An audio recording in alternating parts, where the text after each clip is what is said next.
Let me get the sound. There we go. On the voters. Just got the visual effect. And we go, I believe. Hold Hold on. Let me just move that camera a little bit. Oh. Give you a bit of a crotch cam. Is it working? Is it actually working? Are we on air? We are on air. Oh, okay. Can they hear us? And it's running well. Hold on, let me just change up a little bit. Up, la. So Dino's on pole.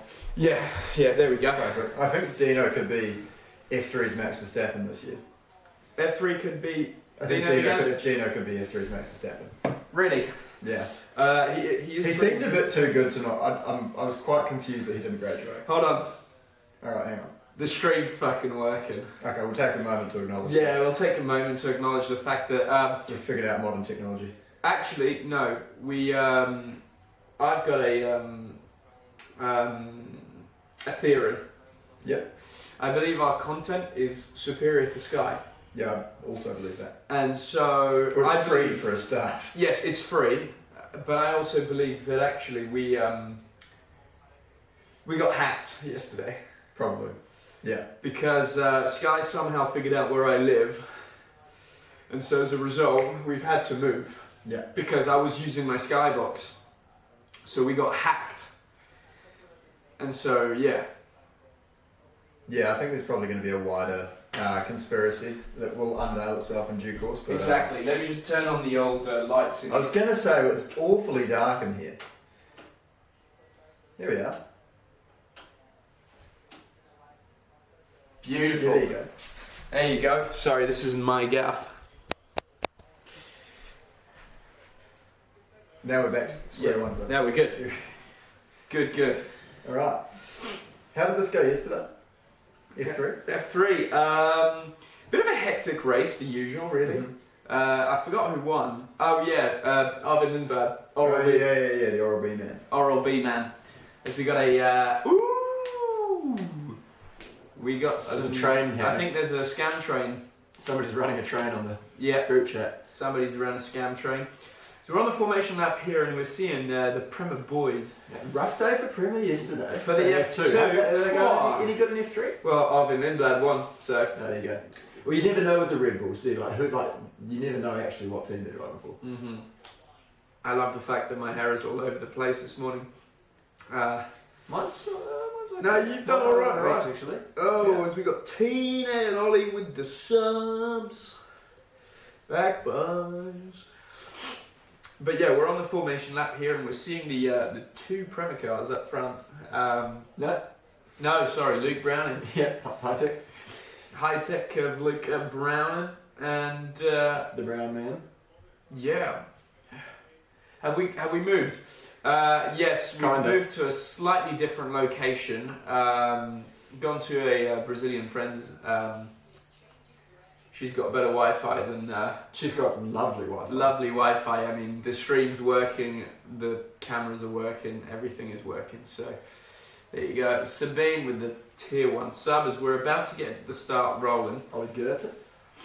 Now, James, we're not at home. So let's not try and control my decibels. Yeah, control the decibels as much as I'm probably right on F3. F2 I'm making no boxes. Yeah.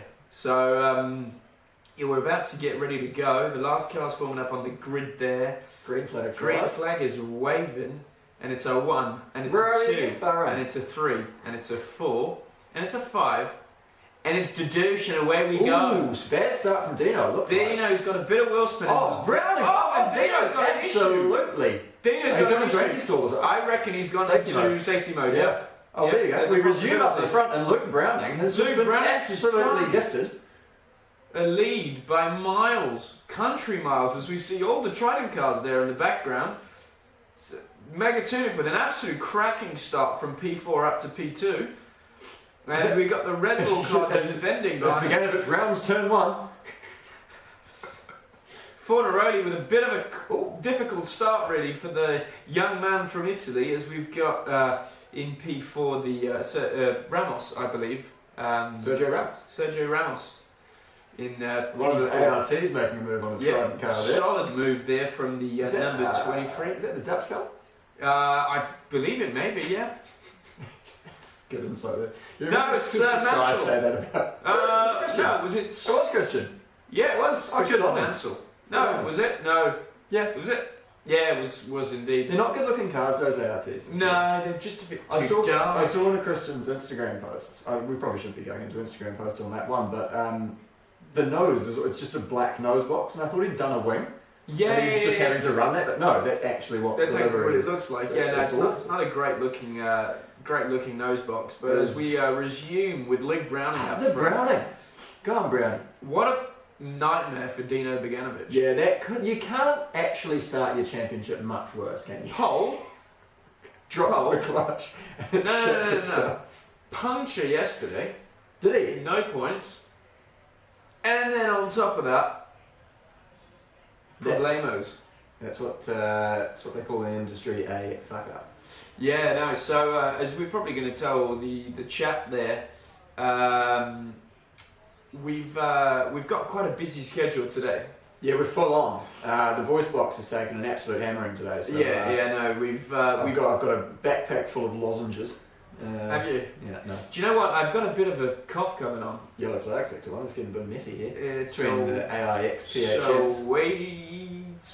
Yeah, no, I've got a bit of a cough on. I reckon at the moment I've got a bit of a slight issue developing.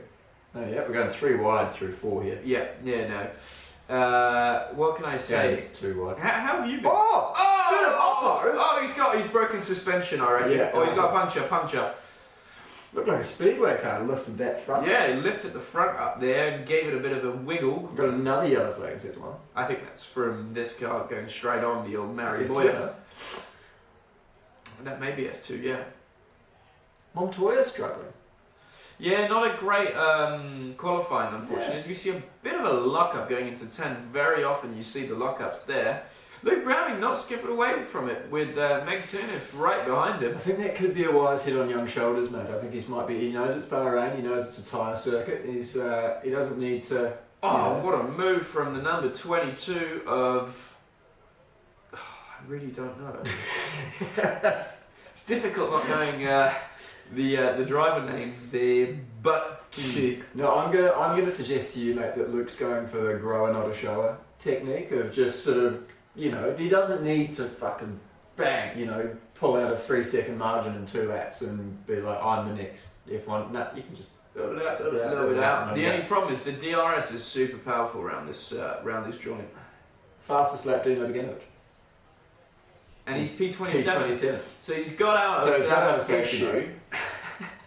He's figured out... Shit, they're all over the road down that chute, aren't they? Two wide, crisscrossing in the background there. This is all go. I tell you what, I reckon it's going to be a remontada there from Dino Beganovic. He's going to pull Do you know what I'm an saying? absolute manoeuvre. As we got Forneroli going for the move on Solov into P7.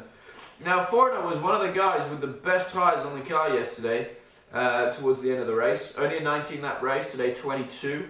That's an It's actual. not that different, is it, between the actual sprint and the feature? 3 whole laps for the F3. Yeah, the only problem is they're So quite you get limited. 3 safety car laps. It's basically the same fucking thing. Well, surprisingly, there was no safety cars yesterday. And today, at this precise moment, it seems to be that there's still no safety cars.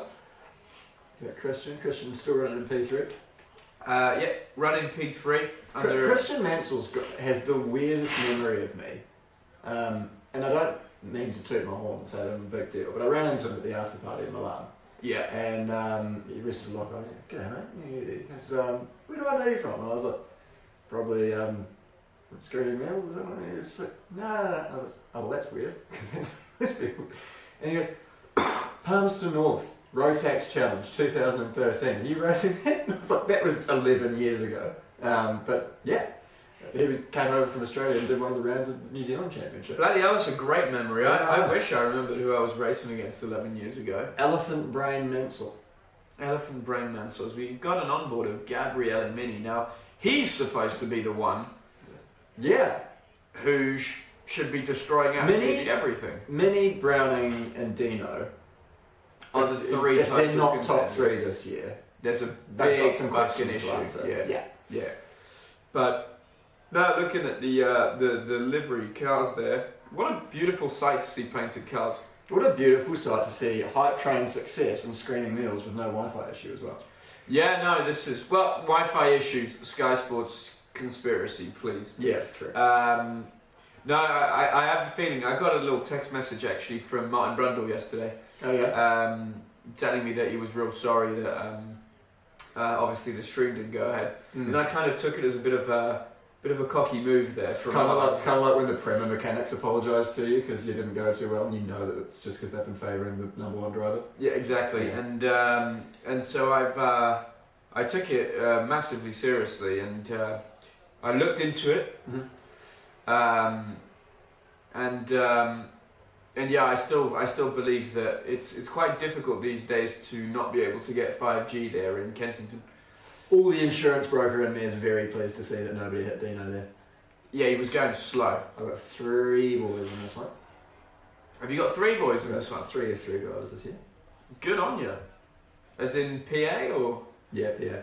Good on you. Which means personal accident, not personal assistant, by the way. I'm not a PA to He is a PA. He actually holds helmets. To be honest, this week I felt like a fucking PA. It's fucking... Oh. But anyway, as we've seen, Goethe. Hop, skip and a jump over the rumbles there. All over the track. I love this section of track in Bahrain. This turn 5, 6, 7. Yeah, it's a good little quite. They're great for a bit of side by side. Yeah. Now let me tell you one thing, James. What I love to see about the commitment from Mary Boyer there with his puncture is that I've always been told if you've paid for the full track, you may as well use it all. Yeah. Now that was a complete use of the track. You've got to see it. You got a gravel trap, you got an off the road. Yeah. It's like when you're having nachos, you know, you've got to try and get a bit of guac in there, a bit of mint, some beans, maybe. You've got to take it all. Jalapeno there, you know? Do you know what? You're going about that jalapeno, mate. Fucking jalapenos for me, they're just part of my daily diet. Yeah. Oh, you start the day with 5, I've heard. Yeah, but... next you just pop them like minerals. Yeah, but the only problem with that is the old ringer stinger. Yeah. Not good. Maxwell's making moves this race. He's just chucked a lunge on... he's chucked a lunge, Meg, but he's just been outdriven Meg Tunif. He's a lovely Frenchman. He's going to stick it. Oh, they both locked a little bit, but that was mint. Take it down, Christian Mansell. The problem with this is that he's still got sort of DRS, but it's 1.2 seconds. And the problem with this is that if they keep fighting each other... This is Browning's Browning's got to stand on the master. Yeah, exactly. He's pulled that 1 second gap. He's got to keep it until the last corner on the track. And if he has, this is probably one. F3 always goes so much better for my mates than F2 does. Really? Yeah. So you want to be James's mates when you're in F3. Yeah. You don't want to be mates when you're in F2. Cut ties as soon as you graduate. Otherwise, you're in for a bit of a pickle. Well, I'll tell you what though, the boys yesterday did alright. Fucking Pepe, Jackie. Yeah, Jackie Moon. Pepe Marti there. Solid performance there, and he's lost DRS, so this is going to be an absolute shit show.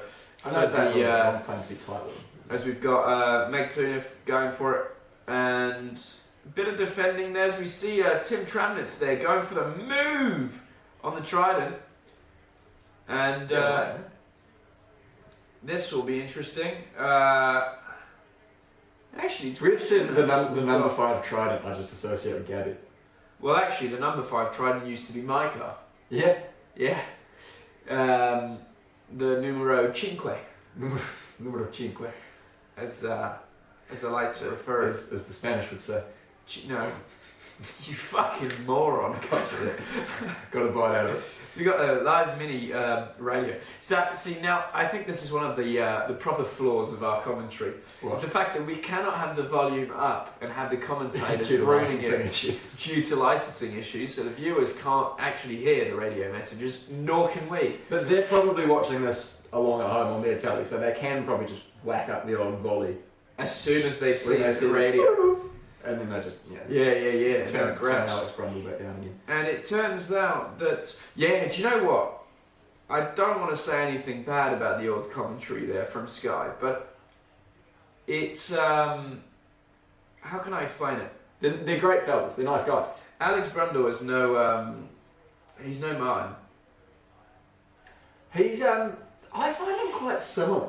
I can't put my finger on why, but I find him he has a bit of a Maybe he's similar, vibe, but one of the things I really enjoy about F2, F3 commentary and F1 TV is Alex Jakes. Yeah, he's great. Alex Jakes for me is the GOAT. I remember when Buxton used to do like GP3, GP2. Mate, do you know who started off in GP2? I'm pretty sure it was Croft. Croft Really? did, yeah. Crofty used to commentate GP2. Okay. Well, And here we are. Here we are, so fuck knows. We've been seen with a couple of Sky Sports mics this week. Yeah, we have. And you know what? The sky blue really looks good on you, James. We looked fantastic. We actually look we were unbelievable. with our kind of half matching loafers, and we were both sat exactly the same way. We looked fantastic. I honestly think Sky should give us the main job now. Yeah. But It's the main game, as they'd say in Australia. what do the viewers think on this? Is this a good or a bad idea for the boys from Screaming Meals to get? It's summer walk season. Yep, it was indeed. I'm just trying to look at some chat here, sorry. Yeah. As we see a bit of a shit fight there in the background for P13, P14. People saying it's a brilliant idea. Yeah, no, I believe it's solid. Do you know, I think it's a brilliant idea for Sky. I don't know if that, you know.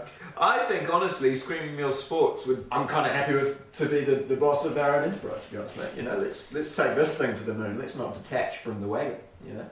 Yeah, no, I think so. Fuck Sky. Oh, and Christian Mansell's reeled him in. He's now 9/10 behind, so he's going to get his DRS. He was 1.1 and he's now 9/10. I wouldn't say he's reeled him. No, it was actually up to 1.4 at one point. Oh, was it? Okay, I'll tell you that. He's making moves. I don't want to tempt fate. I don't want to, you know. But a Chris Mansell win could be a popular win. No, I was going to be a touch pessimistic and say he may well have taken quite a lot of life out of those tyres so far in this race. Yeah, maybe. Because he's done some fantastic moves, like credit to him. Bit of a lock up there into T10. We know how difficult those Pirellis are to keep in the window, James. Can you give us an idea, mate, of how difficult that turn 10 braking zone is? Because it's actually, I've been, you know, for the last 12 months doing these on my own, just kind of a lot of guesswork, but you've actually driven these wagons around this track. How can I explain it? What's something that's extremely difficult to achieve yet very satisfying when you do? Look, I know that there's something that I can say, but you know, you probably won't. We probably shouldn't say it. But let's say that. Let's say that what I'm thinking. That's something that's that. Can you tell it to me in my ear? Yeah. Very difficult to do, but extremely satisfying. When you walk out of the front door the next morning, you just go, yeah, it's mint. Yeah. I see. Lap of 22 here. See, that's how it feels like to get it right. Yeah. In the old turn T10. 10. When you exit turn 10. When you exit turn 10, it's the exact same You had absolutely no sleep. Walking out that door. As Luke Browning on the radio. Oh, they're saying that Mansell's pushing. Oh, okay. Well, that's helpful for him to know. I'm sure this is a motor race, and Christian Mansell's second, chasing down the lead. So good to remind the leader that the guy in second's probably going to be pushing. The only thing about this that we have to remind ourselves of, nose box. It is a terrible. It looks awful. But where are we? Sorry, I interrupted you there. Yeah, no, yes. I was going to say, yeah, it just looks like an empty nose box. But you know what? I think this is a cost-saving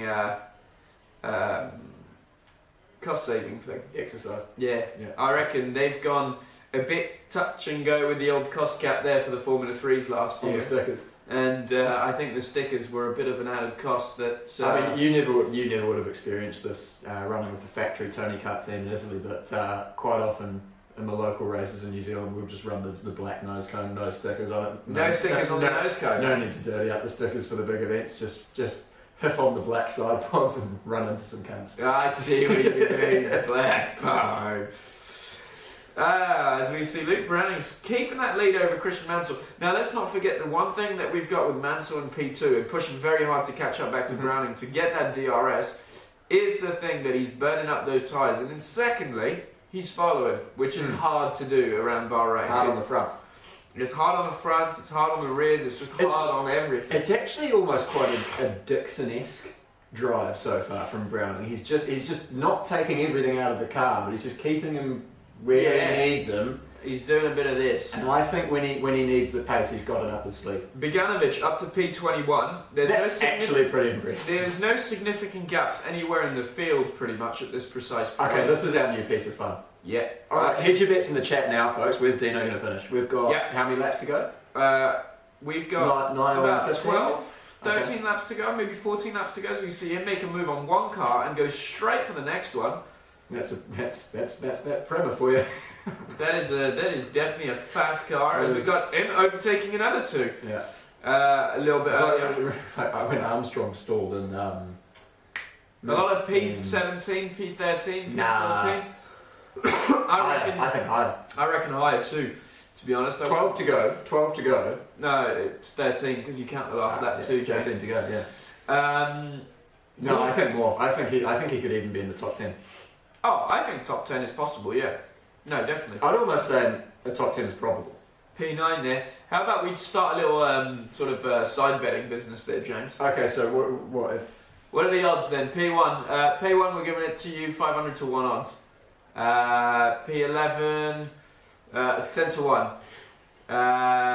As soon as we get closer to him, it's probably going to be a bit less. Anything inside the top 10 is 5 to 1. Let's say 5 to 1. So put in your bets there, and let's see.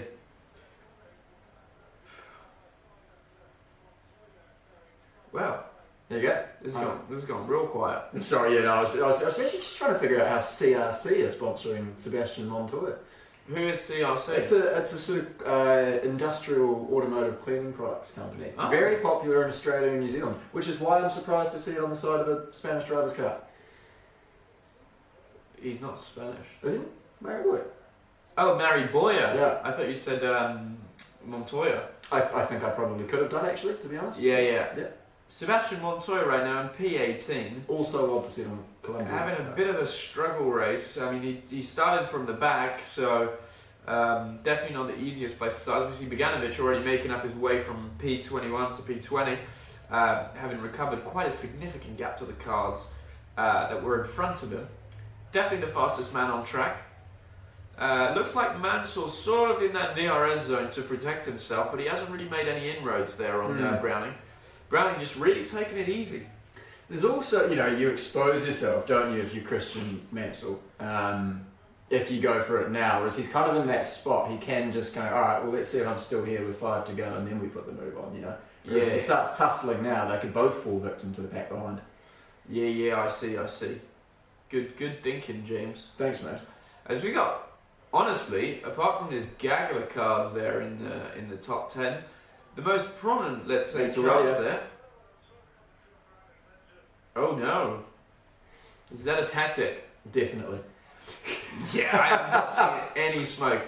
Ah, look at the subs catch coming in. this smoke. Yeah, no. That's probably what Browning's saying. I think it's the increased possibility of him actually just riding on curbs there and getting a bit of plank wear. It's taking so much road on that braking zone. Yeah, it's a Formula 1 braking zone. This is to really open up the corner. A sort of technique that's been widely used now by a lot of people, but wasn't before. This is from obviously my insight there. Beganovic, P18. P18. He's coming. He's coming, and he's coming fast. This sounds so wrong. But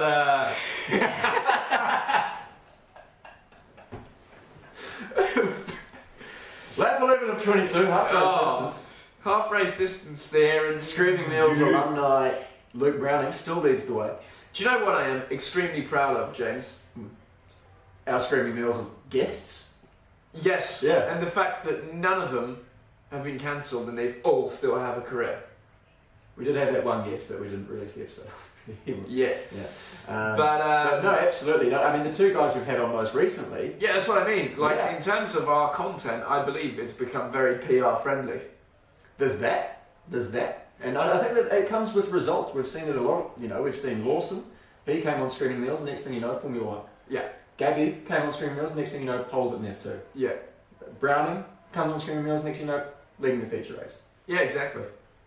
To be honest, If you want performance, come on screaming meals. It's that fucking simple. yeah, at this point, I honestly believe that we're a lucky charm. Yeah. In F3. Well, no, in F2 And too. F2 now so far as well. I mean, the thing is, yeah, touch bloody wood. The only thing is, we haven't quite made it into that Formula 1 thing. No, well, Lawson's as close as we've got. We kind of hit Icarus with Liam Lawson. We're pretty too close to the sun there. The only thing I can say is that he went pretty fucking good straight off the bat in the old F1. Technical analysis there. Pretty fucking good. Yeah, no, highly technical analysis. Yeah. But if you look at his results, he was on fire in Formula 1. Yeah. So all I'm saying is if Ferrari actually want to win a title, rather than... They need to send Lewis Hamilton on screaming meals. no, that would be a fucking show. You know Fred. I know Fred. Fucking send him a text, mate. I'll tear it up. And then we've got the end. We know, more or less, that he's going to be the champion. We put 100 grand down on Hamilton for champion in 2026. Just based off the fact he's come on screaming meals. Yeah. No, I believe that's a really strong shout there, James. And then we could get Charles on. Yeah. You would... You start muddying the waters there, though, because then you're going to have to, they're going to pick favourites. If one of the drivers has been on screaming meals, is the other one, they're going to go, hey, what the fuck? Similar to when there's an upgrade available. Yeah. The only problem I have with getting old Charlie on the pod is the fact that if we get Lewis on first, he's going to feel real jealous. Yeah. And I don't want to... I like Charles. I don't want to create... Yeah, I know you like Charles. Word on the street is you scream his name in your sleep. Due to legal reasons, I can't say anymore. But, yeah, no, you've got a bit of a penchant for Charles Leclerc. Who doesn't know? Come on. Like, every straight guy in the world has a crush on Charles Leclerc. Well, he is the a only very... difference is some admit it and others don't. He is a very good-looking fella. Yeah. That's for sure. I don't think there's a more eligible bachelor in the world. Oh, Fornaroli with a massive lock-up into T10. Yeah. That's going to carry through the race. You'll need a trip to the old dentist. Keep it in your pants, James. That was so Sky Sports from you. What's that? You need a trip to the dentist after that. Channeling like inner Martin Brundle there as they open the letterbox there on the back wing. If it comes like a 50p coin after one of those lock-ups, then it always locks up on that same spot and that problem just becomes worse and worse and worse. Yes, and as you see there, he's inside of that 1 second window and the It'll be old rattling. letterbox is opening on the back of the car. there. Vibrating around, it's an awful feeling. It's a terrible feeling, isn't it, James? Oh, mate, I've heard that fucking line of comms how many times? Oh, I know. Every time somebody has a lock-up, Oh, it'll look like a 50p coin.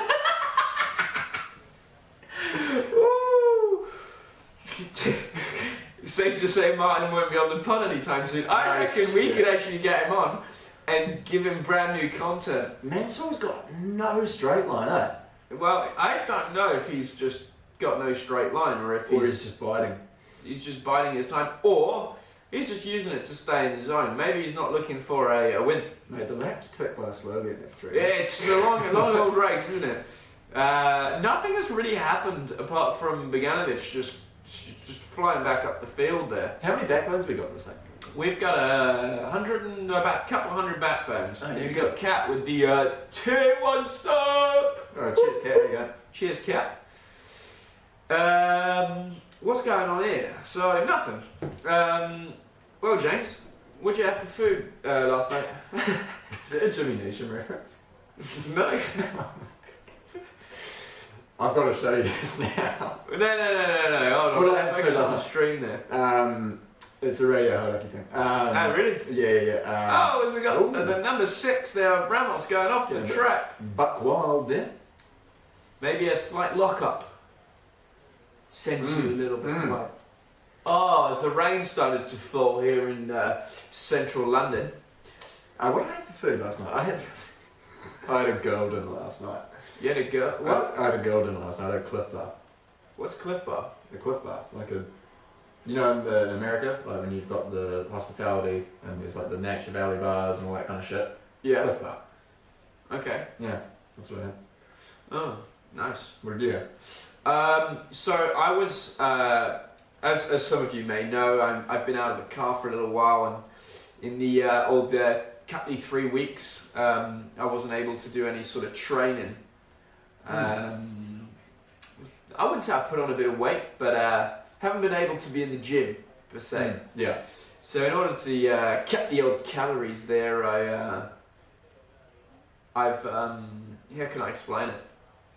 I've had a bit of a reckoning. Yeah, you've had a bit of a quarter-life crisis. Not a quarter-life crisis per se, but you've... Yeah, I'm roughly about my quarter life, I reckon. Yeah. Maybe way past it already. I wouldn't call it a crisis though, you have just cracked a rib and you've gotten a bit fat.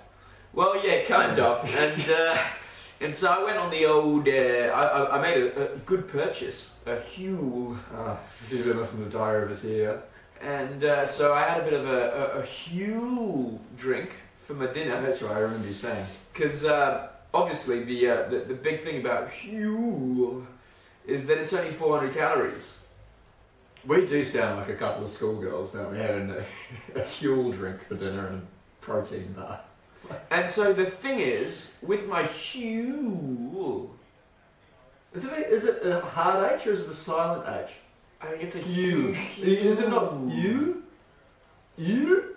No, it's a Like a Swedish? Because it's got the umlaut, doesn't it? It's no, not, it doesn't. Isn't it? It's H-U-E. Oh, okay. I would have thought you. No. And so the thing with the Huel...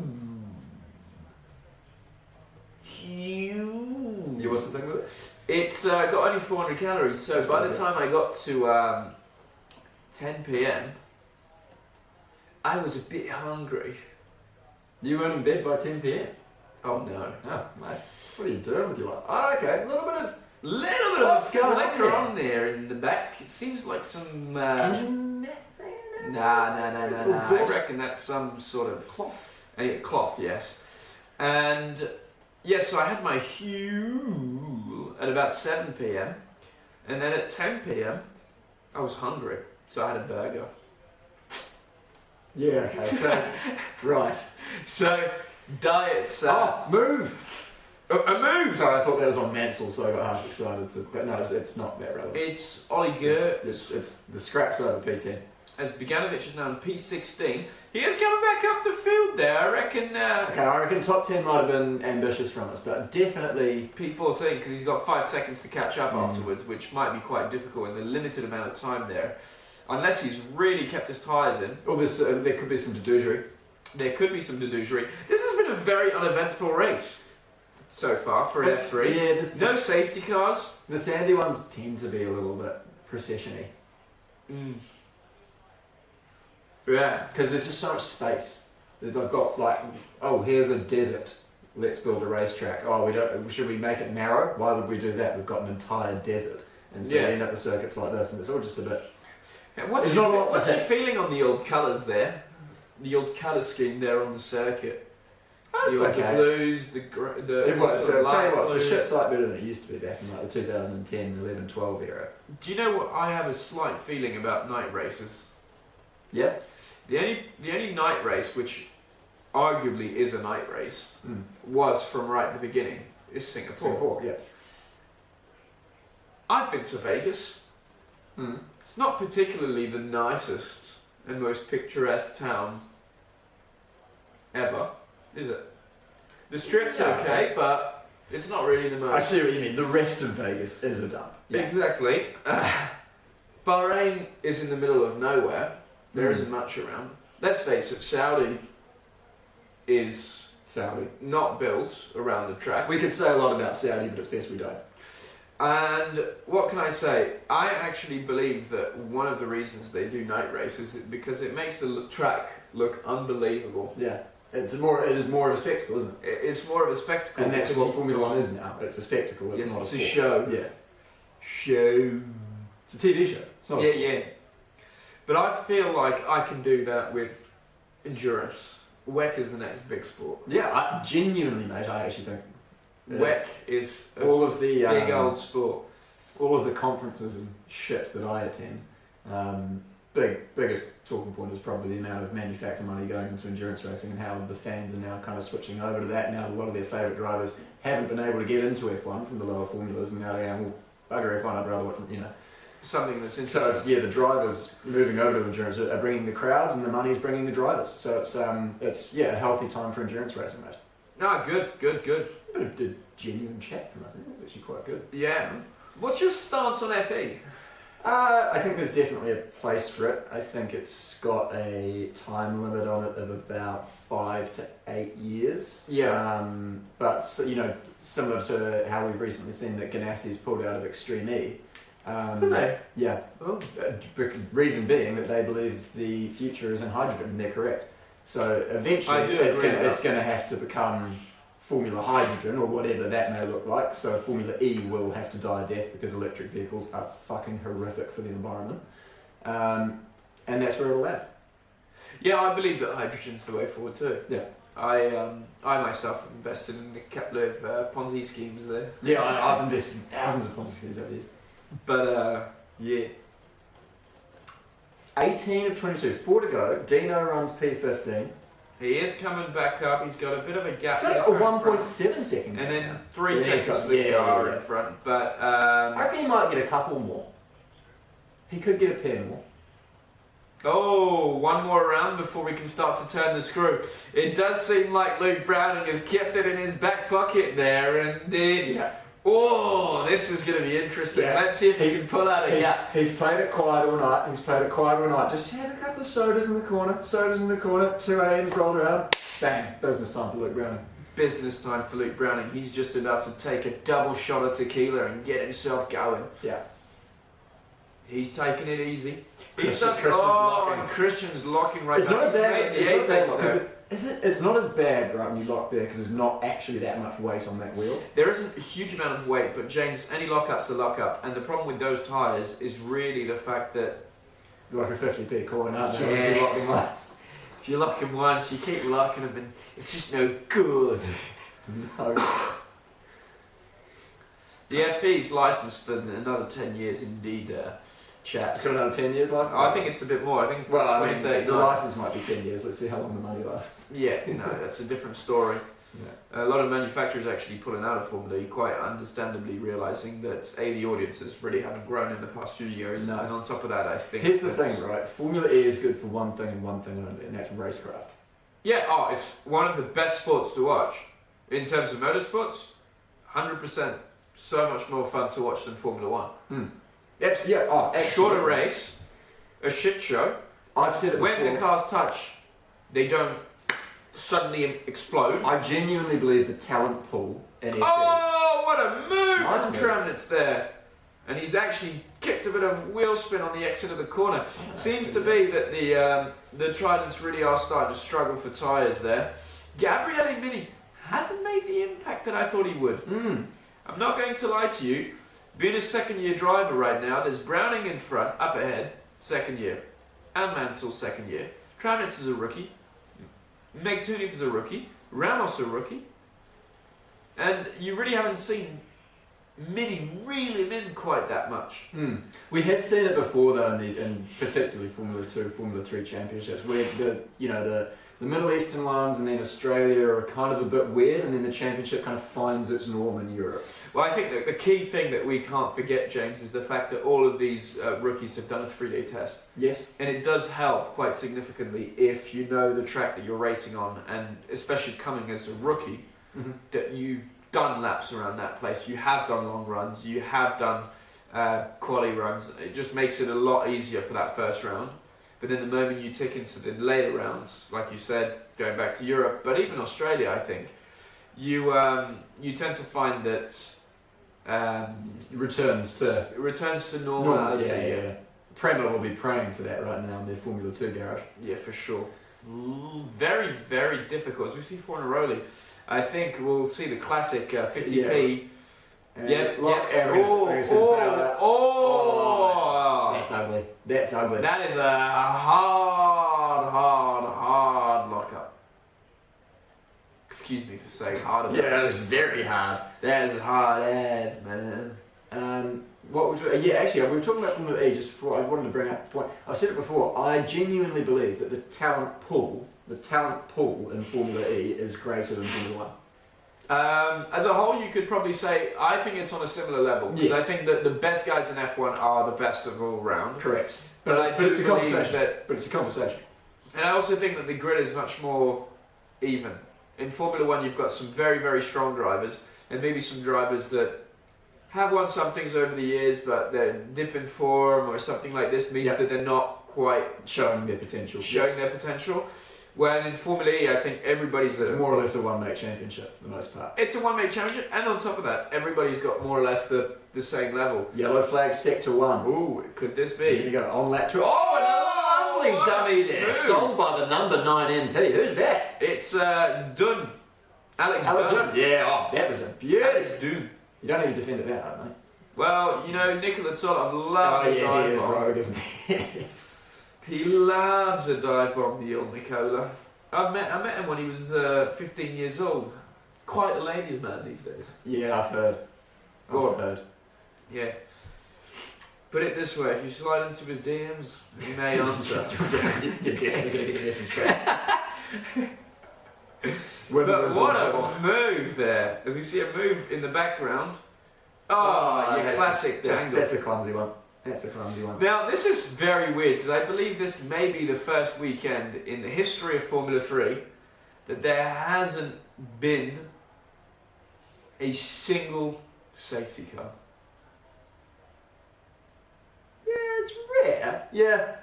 Because, I mean, F3 are the worst behaved, aren't they? Right, as they should be, really, but they are the worst behaved as a group. So we've got Chad actually wondering if DMing Nikola Tsolov is a good idea. Yeah, somebody give it a go, genuinely. Yeah, somebody give it a go. Let us know your results. Actually, talking about DMing someone, I think it's time for my celebrity Oh. DM. Oh, somebody's locked up. Oh, and someone. Dino. Dino's going to make the move for P13 there. It's Stenshaw. Hey, kid. Nah, it's going to be tough. Well, I said a couple of laps ago, I think he might get 2 more. I think I might be right. Yeah, I reckon so. Is he going to try and make it around the outside? Yeah. Oh, he's done it fucking perfect. Beautiful. You can, Absolutely textbook. and you there know from what? David. That is for me, that is the perfect representation of experience there. He It's knew certainly where to was. place the car. Yep. He knew how much to stop it by. And he He's just, going to run middle of the road here. Yeah. Beautiful. what a move. And ready to attack the next geezer. Yeah, no, honestly, you had maybe 7 or 8 more laps. I reckon Dino Bogdanovic could have been quite easily in the top 10, top Yeah. 8, maybe. Oh, absolutely, mate. Which is a bit of a shame for him. It's interesting, though, because I often Luke Browning pulling out quite a bit of a lead now, 9/10. He sort of put the laps together. The gaps are sort of settled out front now. Nobody really in the DRS range. Mansell out of it now. He's got the straight to catch up with a bit of toe. As we see a King Shields with a penalty. I often think junior 10 drivers seconds. can benefit from a bad result like Bogdanovic is currently having. You know, because you get the sympathy factor and everyone remembers that. If he just won it from pole, by the end of the year, no one would remember that drive. True. You know, but everyone, he stalled on the grid and he overtook most of the field again. That's an impressive drive, and people remember shit like that, you know? Yet, it's still I- just 4 points from a whole weekend where you're starting on pole. Oh, it still totally sucks, Yeah, don't get me yeah. wrong. But as far as the career, I think you get a little bit of notoriety out of it. I felt the same for Lawson when he had that DTM blunder. Oh, yeah, yeah. I was like, look, the result sucks, but the support that you get off the bad luck you've had is massive. kind of grosses it out, you know? Mini really struggling for tyres as Fornaroli trying to make a move there on the Italian. Both Italians, young guns there in Formula 3. Sounding real old there. Yeah, Do you know what? The age has taken it. yeah. And You're gonna start like tucking in your t-shirts to your chinos and wearing like comfortable white leather trainers to the track. And why? Start dressing like Simon Lazenby. No. The moment I look like Simon Lazenby is the moment I retire from life. I'll kill you. I'll do you a favour. Now, I'll just tell show you one man who has, Good trip. bad drip. Oh, Ted. Oh, Ted's got to work on his style, mate. Ted's wardrobe. It's... I'm sure. Look, here's what I will say. I'm sure he doesn't care, but No, I'll give him one thing. when the camera starts rolling, he can talk the bloody wheels off a bike, mate. Yeah. Sometimes a bit too much. Sometimes too. But when it comes Hey, to last lap, actually. yeah. Luke Browning thundering down the straight. He's- What a measured, mature, I don't know, You're looking for another M there. Metronomical drive from Luke Browning, friend of the show, takes the first win of the season. How do you like that? Beautiful And stuff. all I have to say is he's just popped it on P1, Yeah. driven away, class of the field. P2. Well, no, he's won. Yeah. Guess what, brother? Who did he come up? Screaming. What was his last podcast? Screaming. Yeah, there you go. I'm gonna see my voice. Do you know what I do? I rest my case. Basically, you want to win at life, kill the pod. At this point, bloody both Premier drivers should get on the pod. They probably need a bit of. Yeah, they can do with that actually. I'm going to give Rene a call. Yeah, I haven't called him since. I'm just sliding into Luke Browning's DMs. Oh, are you? Yeah. You giving him a He's only bit got 26,000 followers. What the fuck? He won Macau, people. Follow Luke Browning. I'm pretty sure the whole crowd out here follows Luke Brown. Yeah, true. Yeah, boy. Oh yeah, I'm going to give him a little thumbs up. Do you remember the old days of Facebook where you used to poke? Yeah, you get poke walls. Do you remember that? Do you know what poking is now? Story likes. Oh, it 100% is Story likes. a story like. Story Do you likes. know that is the how would I call it? How do you call it when it's like real smooth? Yeah, the smoothest way to enter It's like winking at someone, isn't it? Yeah, it's an Instagram story is like a wink, Yeah. and that's why you've got Or to a be poke. really strategic with where you give your little wink. Certain. I'm not going to make that joke. Let's move on. Yeah. Yeah. Let's. Christian Mansell, he'll be pleased with that performance. Yeah, Storming drive. Yeah. P2. He started from I'm not too sure where, but it wasn't P2. Yeah, look, I'm not going to be harsh, but I'm going to be, let's say, realistic. Mm-hmm. Last year, I wouldn't have expected this from no, him. I wouldn't have expected this from him.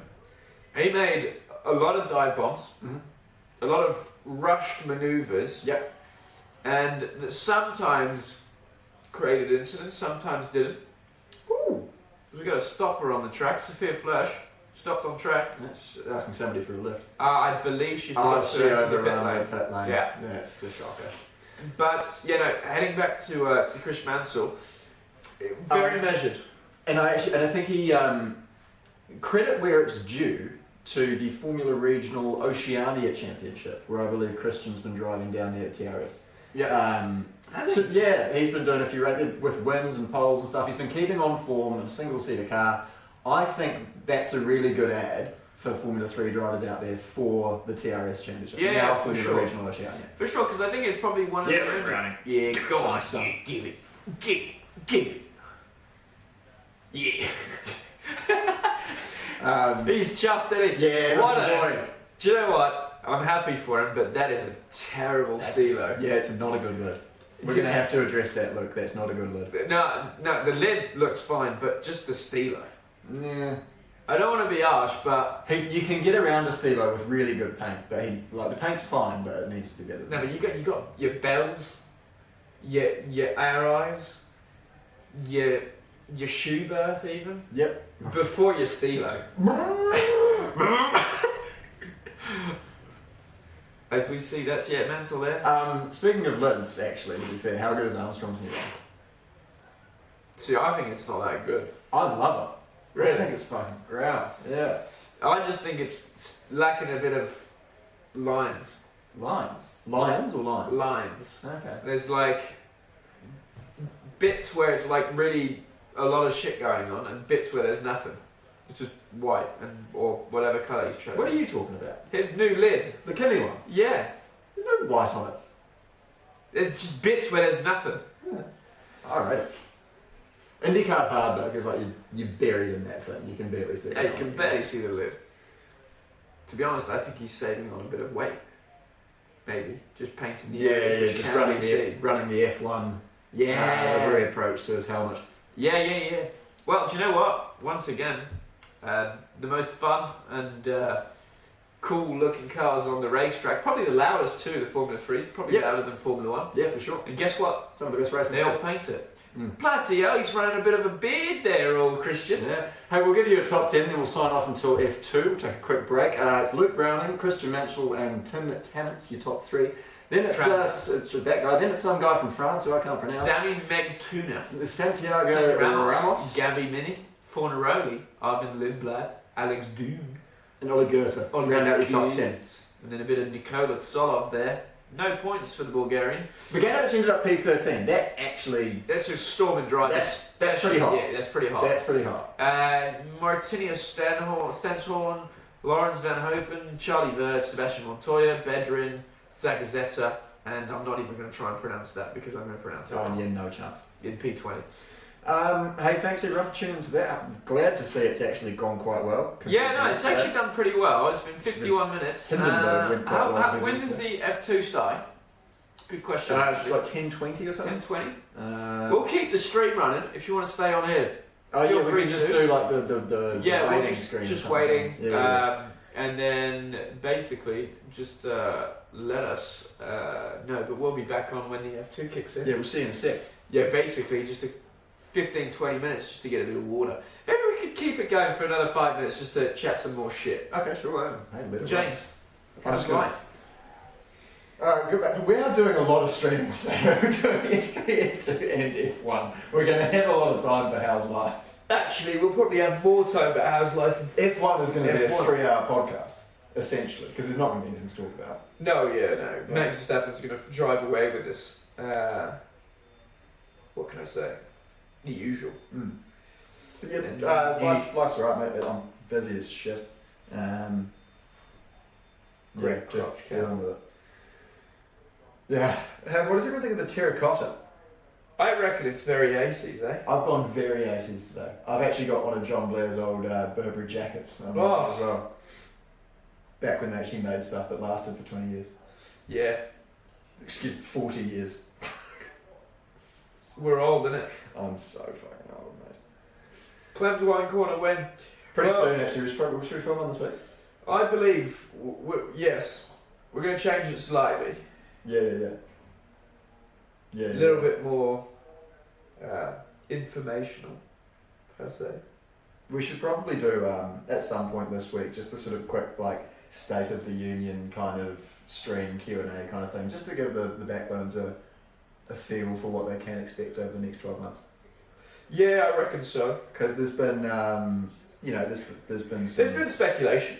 There's been speculation. There's been allegations flying around. There's been a lot of stuff going on. There's been beef. There's been some beef. There's been some pork and some chicken as well. So we've pork and chicken. We've dealt with that as we've seen it come through, and we'll address everything in the coming week. Sounding a bit like Red Bull here. Yeah. Waiting for the podium here to see High Tech. Keenly waiting to see their boy come out.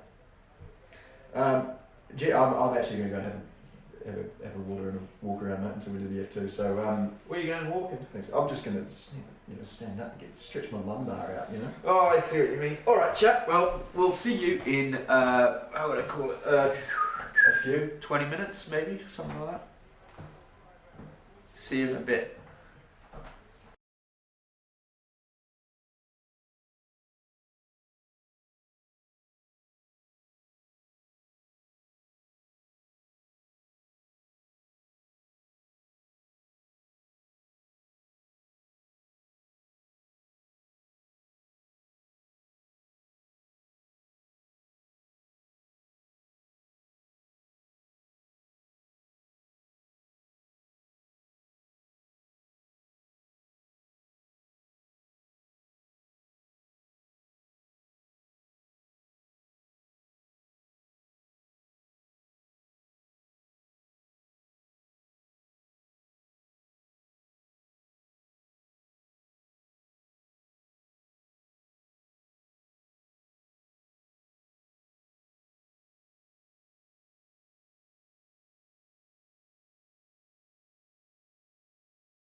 Mike.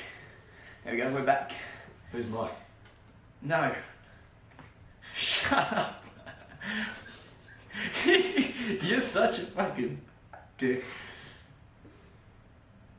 How good. Look who's back.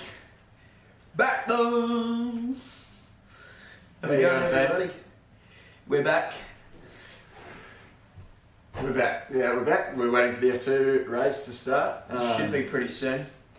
Glad to see you all stayed there. It's actually in about 20 minutes. Can you hear us now? Oh, we've frozen. What the fuck's going on? No. How we knew? Oh, There we go. it's because. No, yeah.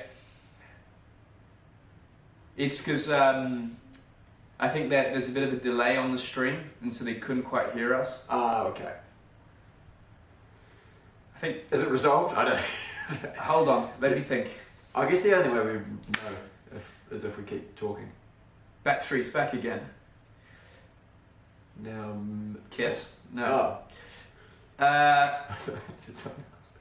All right, we good? Are we good? Are we good? Let's just wait and see when we get answered. Are we good? Are we on it? God, that coffee's really not settled my stomach. It doesn't have a reputation for doing that coffee. I've got a bit of a clutchy. No, you're fine. No, Yeah, we're good. Oh, good. Well, I'm glad that we got your sensitive stomach issues all available for the listeners to enjoy. This is a lovely pillow. It looks like one of my sort of fisherman's jumpers. Fisherman's. Yeah, you know that's sort of the Ralph Lauren fisherman's. Fisherman jumper. Yeah, it's a very specific sort of crew neck with a sort of cable net. Got a Joey in the juice, and we're waiting on the F2 start, which should be imminent. Yeah, it's in a few minutes, so we've got a little bit of time. Should we do like A little Q&A. Well, I was actually going to suggest that we do like a sort of F1 pre-show type thing for F2. Oh, good on you. If we Yeah, can yeah. be fucked. Yeah, we can. Yeah, that's Well, we can, for sure. a contentious. I've got my Joey here. So, James, any questions you want to ask me, since I've probably been the only one watching it? Or did you watch the F2 race? What, yesterday? Yeah. I was there with you. Oh, yeah, of course you were with me. Next I'm to an you. idiot. Yeah, so who's your surprise of the weekend there, James? So far, I mean, I don't want to go as far as saying Gabby's the surprise of the weekend, but he's definitely made the biggest impact, I'd say. You know, new kid on the block, bang, pole. Inherited pole, give Kush his credit, you know, he had that, unfortunate DQ, but biggest surprise, and do you know what, for me, mate, it's Taylor Barnard. Put it on. Reverse In the grip top 10, yeah, reverse grip pole, I think then now it turned into reverse grip P2, I think P9 with the DQ, so out of that PHM wagon, mate, looking at where those two cars were all of last year, Yeah. to come straight out the box and stick it in the top 10, great drive. Yeah, no, for me, I've been particularly impressed with Zane. Yes. Yesterday's race was a dominant race. It was so, I said it before, it was so similar to how he drove in Bahrain last year. Yeah. Now, the only thing that was quite interesting is the length that they managed to keep those softs on. Yep. Because a lot of the guys ended up doing the full race It on was soft. It was about 18 before we really saw cliffs, wasn't it? Yeah. Yeah. And only selected cliffs. The ones who had really worked those tyres very hard. Yeah, Martin's. Martin's was probably the worst one, yeah. Yeah. Yeah, I think it's been. I mean, look. Actually, do you know what, mate? Prema. That's the shock. That's the surprise that That's the shocker, isn't it? The other, shoe on the other foot, as they would say. They've done an Alpine. They have done an. Well, I don't know if they've done an Alpine. I think they've done I think they've done a Mercedes-Benz last year. Everyone thought they were going to be shit hot, and it turns out they were just shit. Well, so, yeah. Put it this way. That's my 2 cents. There's only one way up from where they are. Maybe a couple of spots back, but not. OG Kush Marty can still pass them. Yeah, OG Kush is going to go through flying, I reckon, this race. He's going to be. So I think he's actually not a bad shout for a win. He's my rogue shout for the win. From last. Safety cars, mate. He's good for pace. Do you know what? If Kushmani wins from the back of the grid, Oh, I like this. I like where this is going. I will.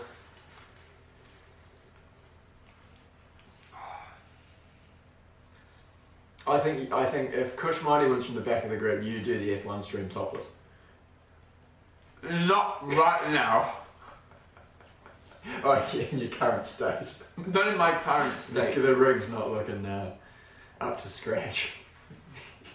Probably playing You off, do the whole stream you're topless. probably playing off about a 2 or 3 handicap on the rig at the moment. Oh, no good, mate. I'm probably on about an 18, 19 handicap on my rig. So. Yeah, no, I reckon you should be running the old topless. I'm fucking so skinny at the moment. I've been stressing it off for the last 2 months, and then I had food poisoning this week, so I'm down about 6 kilos on what I should be. Really? Yeah, it's actually not good. That is no bueno. So yeah, that's the way it's going. Here we are! Formula 2 Championship starting. Let's put it There we there. go. Bum bum bum bum bum bum bum bum bum bum bum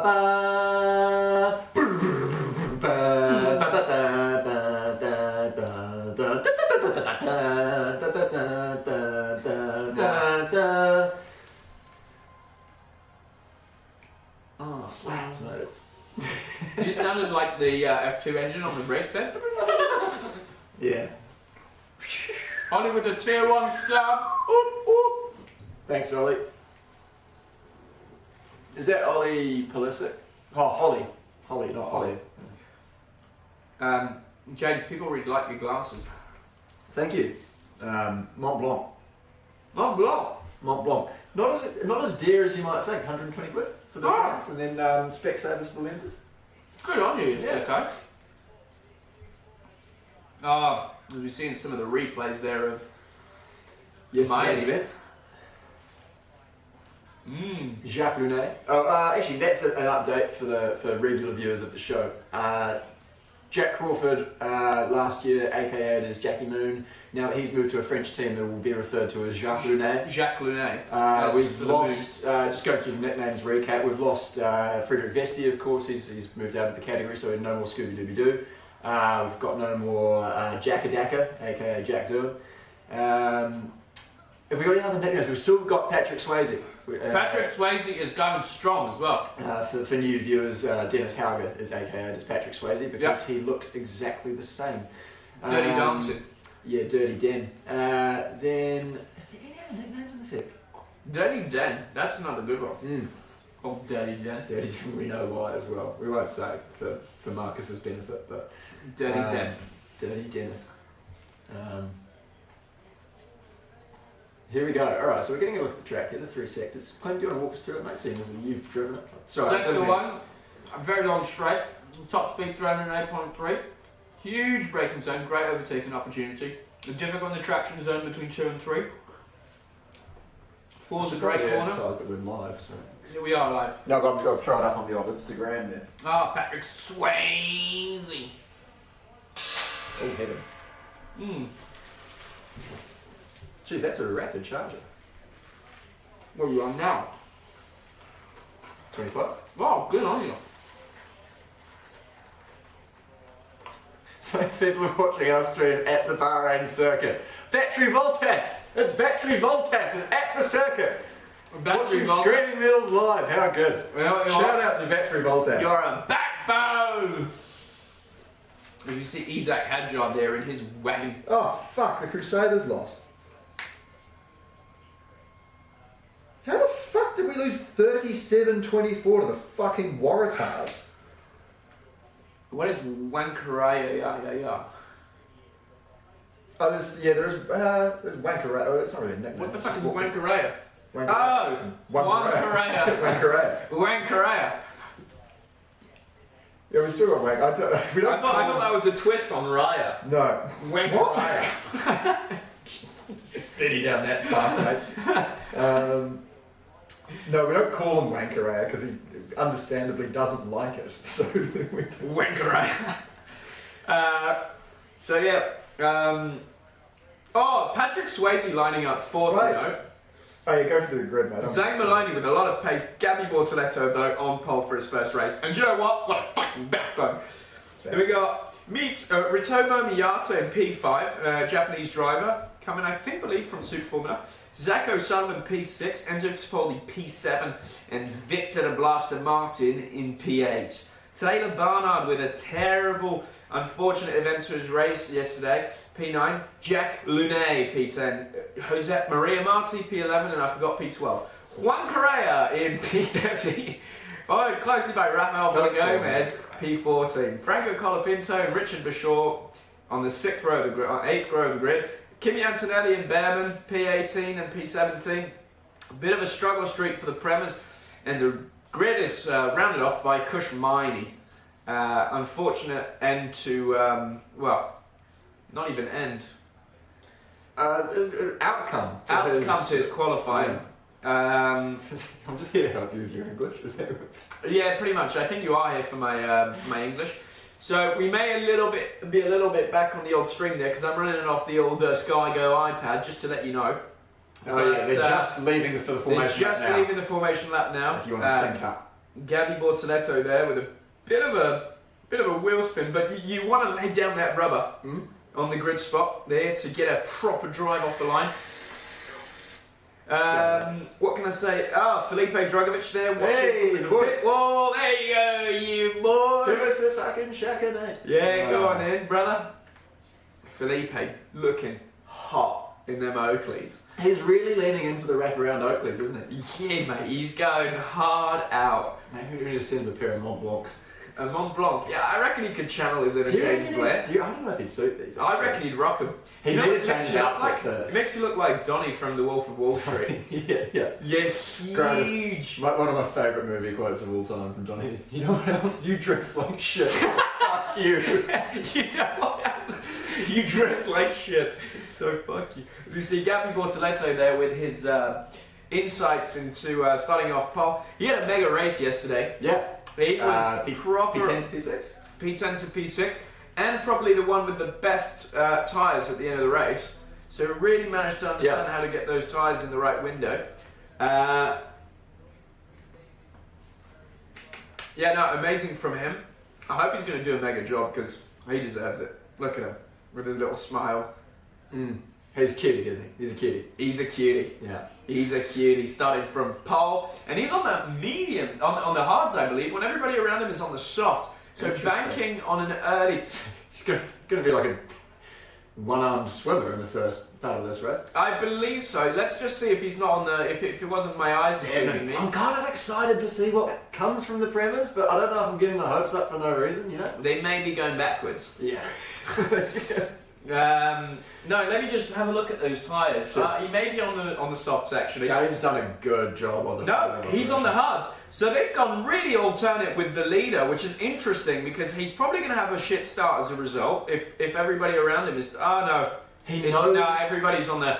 I understand why. So a lot of the guys at the front are going to be on the hards because the softs lasted for so long yesterday that if a safety car comes out post from the moment, which is around lap 6, which you can box, I believe that they'll probably bin him to go straight to the softs and go to the end, even if it means cliffing, just because it was so strong yesterday. You sure it's not lap 7?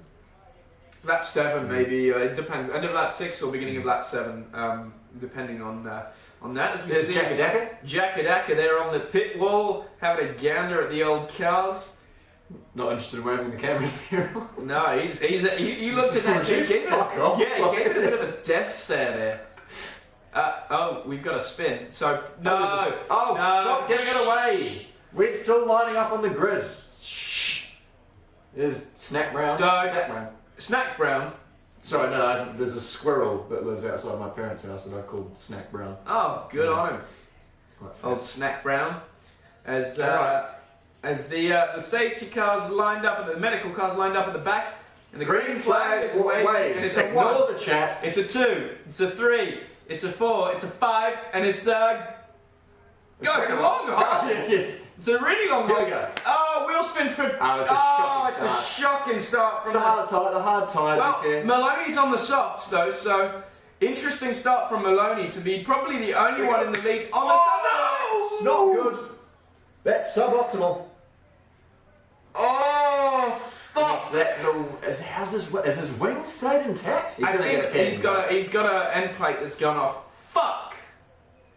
Dear me. Zane Maloney having the fucking weekend of his life. Is he already in the lead by miles? Yeah, boy. By country miles. Ciao Bella, he says. No, he's gone. He's gone hard too. One of the high techs coming out best of the mid pack. We do have quite a few different strategies going on right now. Who was that Red Bull that spun?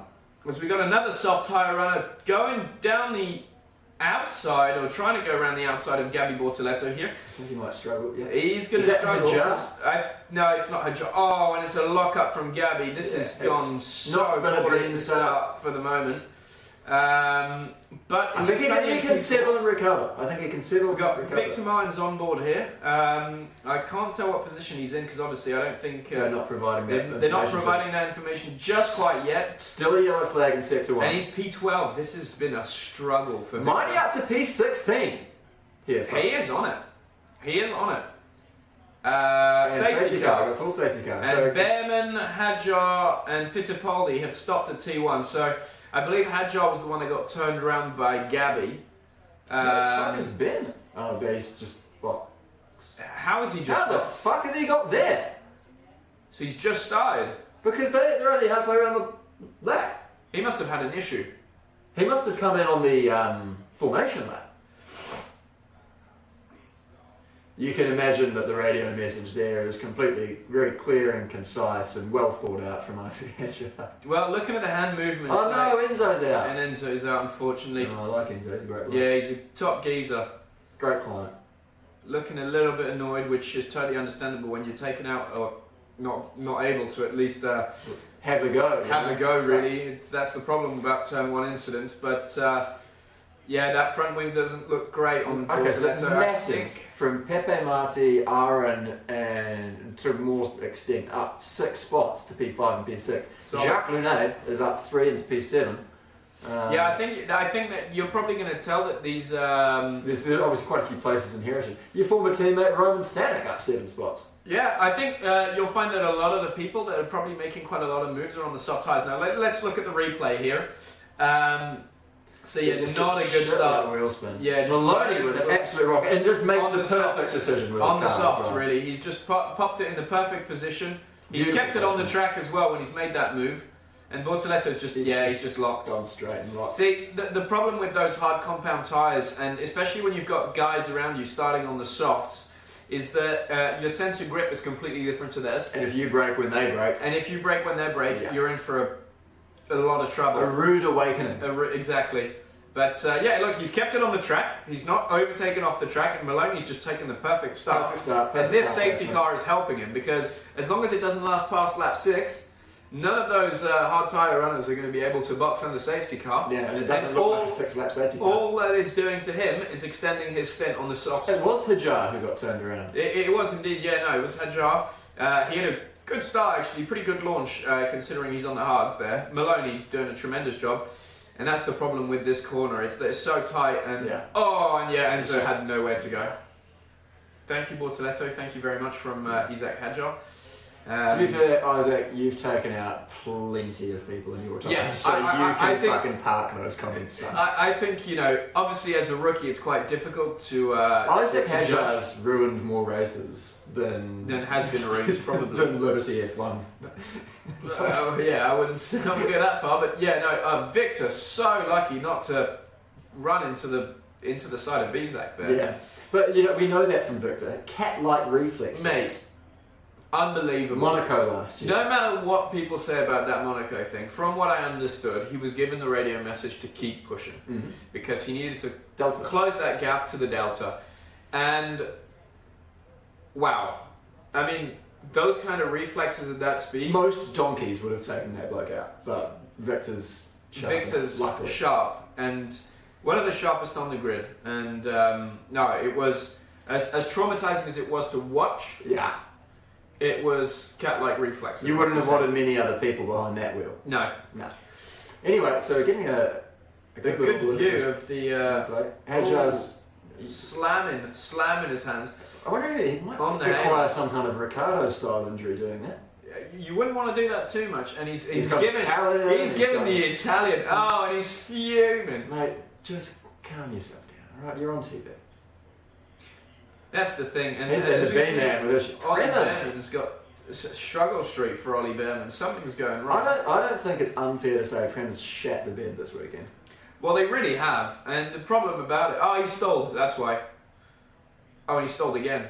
Ooh, this has not been a good start for There's Ollie some Behrman. angry F2 drivers out in Bahrain right now. Yeah, I think it's the heat. Yeah, it's getting to them. It's getting to them. Getting Hot to under them. the collar. Hot under the collar. It is hot under them fucking fireproof overalls. I tell Actually, you that. give us an out of 10 in discomfort for this race, mate, compared to the rest of them, because obviously the temperature is a huge factor.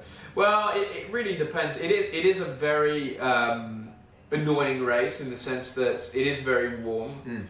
The thing is, the DRS zones are quite powerful.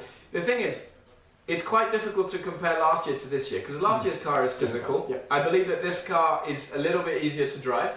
It's supposed to be. I think it was some of the changes that were made in order for the eventual promotion of female drivers in Formula 2. They made the steering a little bit lighter.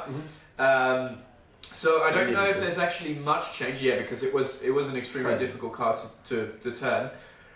The one thing I will be able to say though is the DRS is extremely powerful, I believe, on this car compared to what it used to be on the other one. It's a lot more effective. Right. And so as a result, I think that there's going to be a lot more passing now. And it's going to be more mentally frustrating than it was last year, because the thing is, when you know that the gap is 6/10 and the guy's not getting past you, you can pretty much go on with your race without having too much to think about what's going on behind you. With a DRS that's powerful, there's a lot more strategic thinking going on. 500. Exactly. And so I think that whilst it may be a little bit more physically easier, I think mentally it's going to be more difficult. And on top of that, it's still 30 degrees. It's still mid-afternoon, mid-afternoon. Hot as balls, people Hot, might say. hot as balls. Like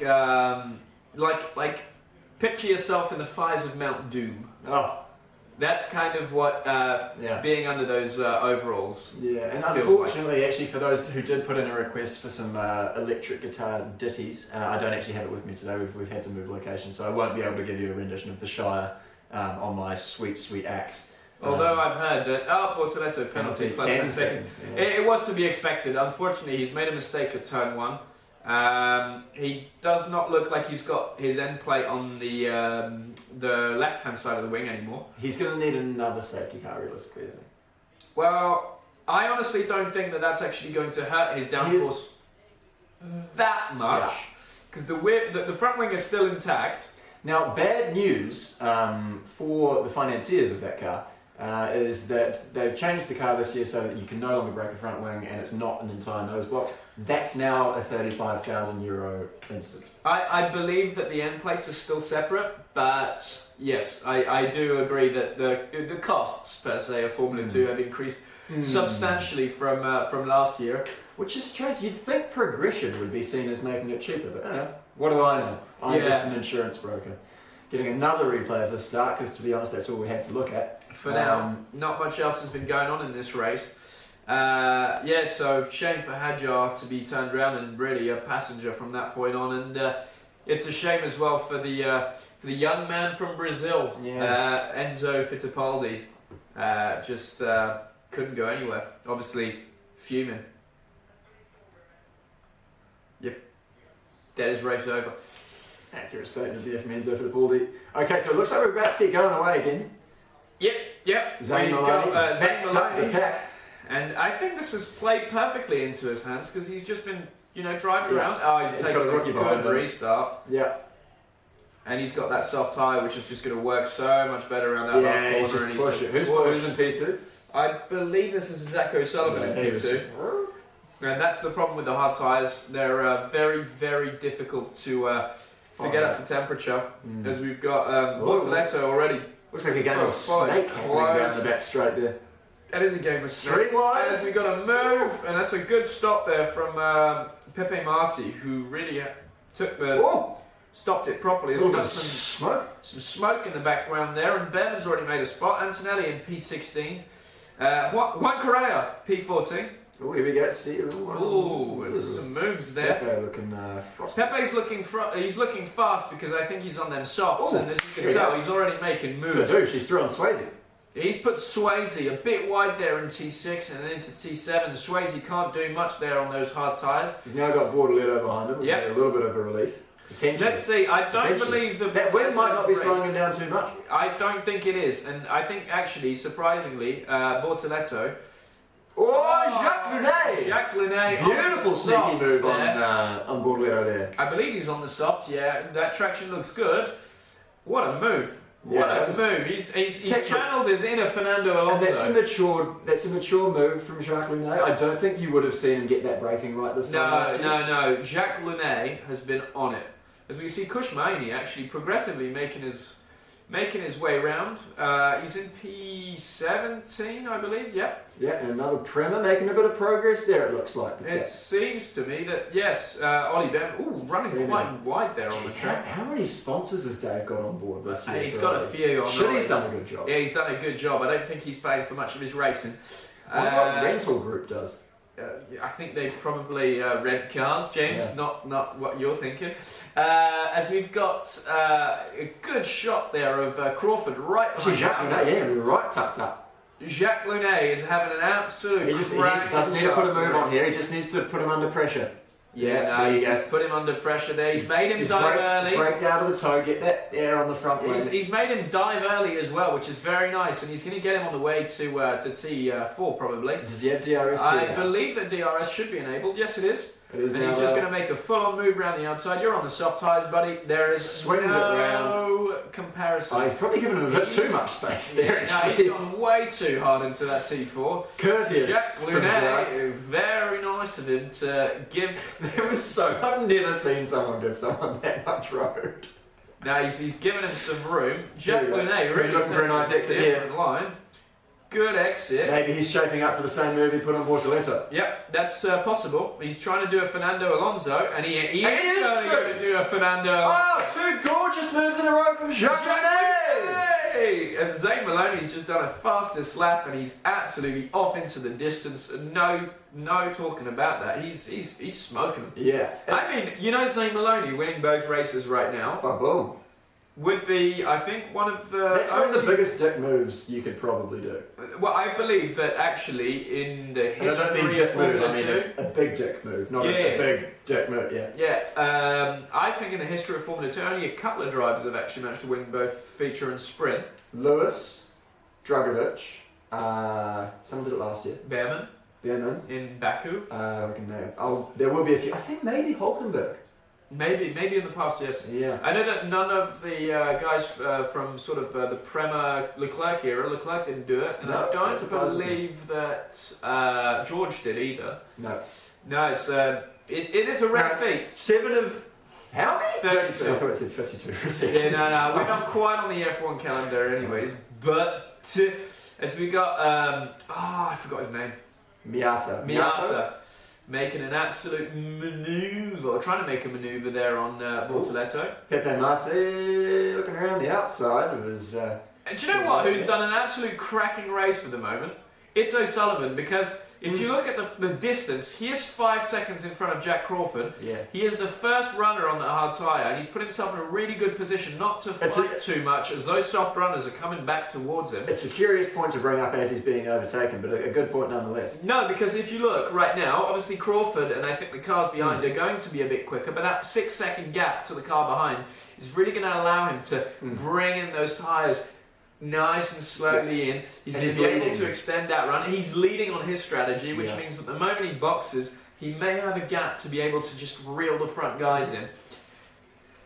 Fucking hell, I feel good on the fucking commentary today.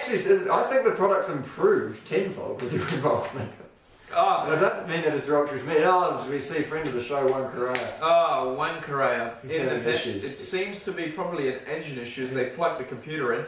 Definitely something going on with the back end of that car. What a bastard.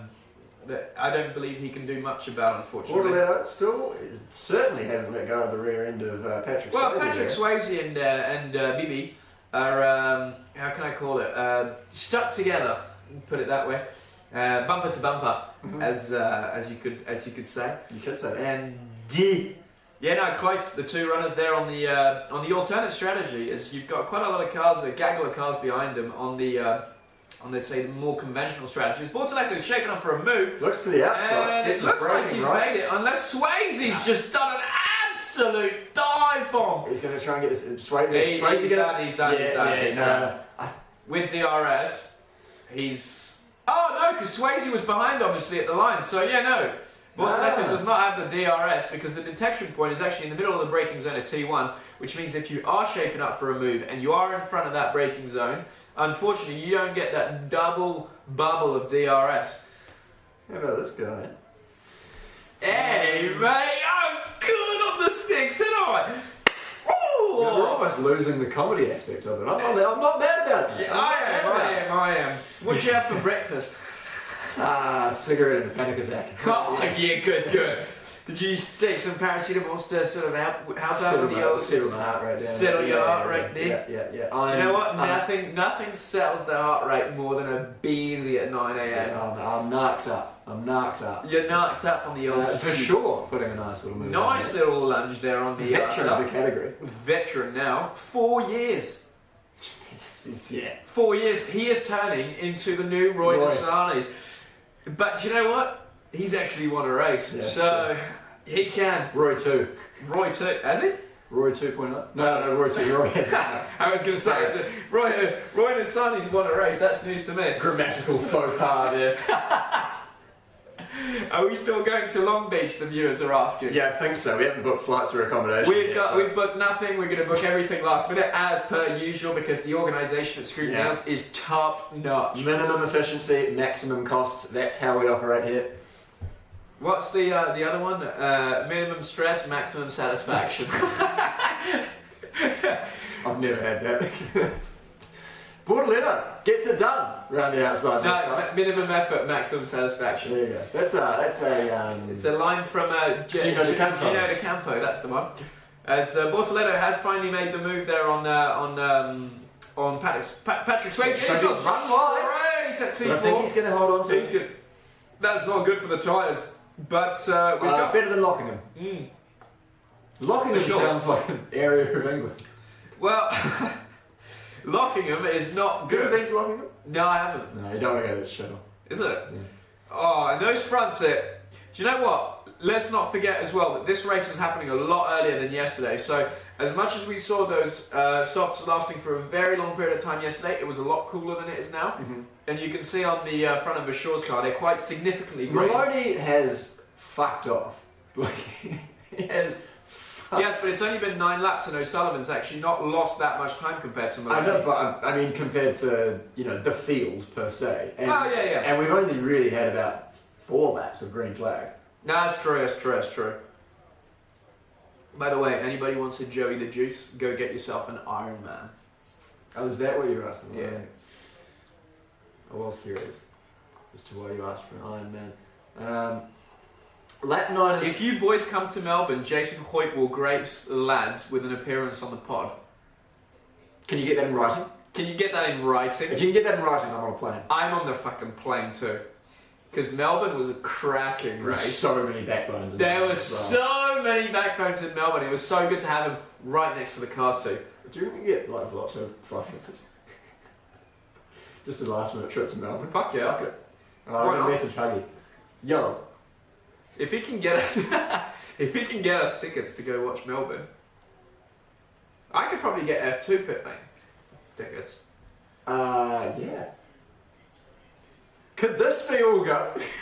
Alright, let's get back to the race. We'll plan this. Get that in writing.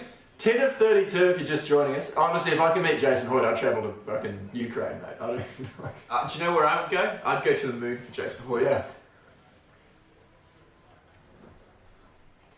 I'd also Matt Heath as well. I love to meet Matt Heath. Matt Heath. And Jerry Wells. And Jeremy Wells. Basically the No Geo.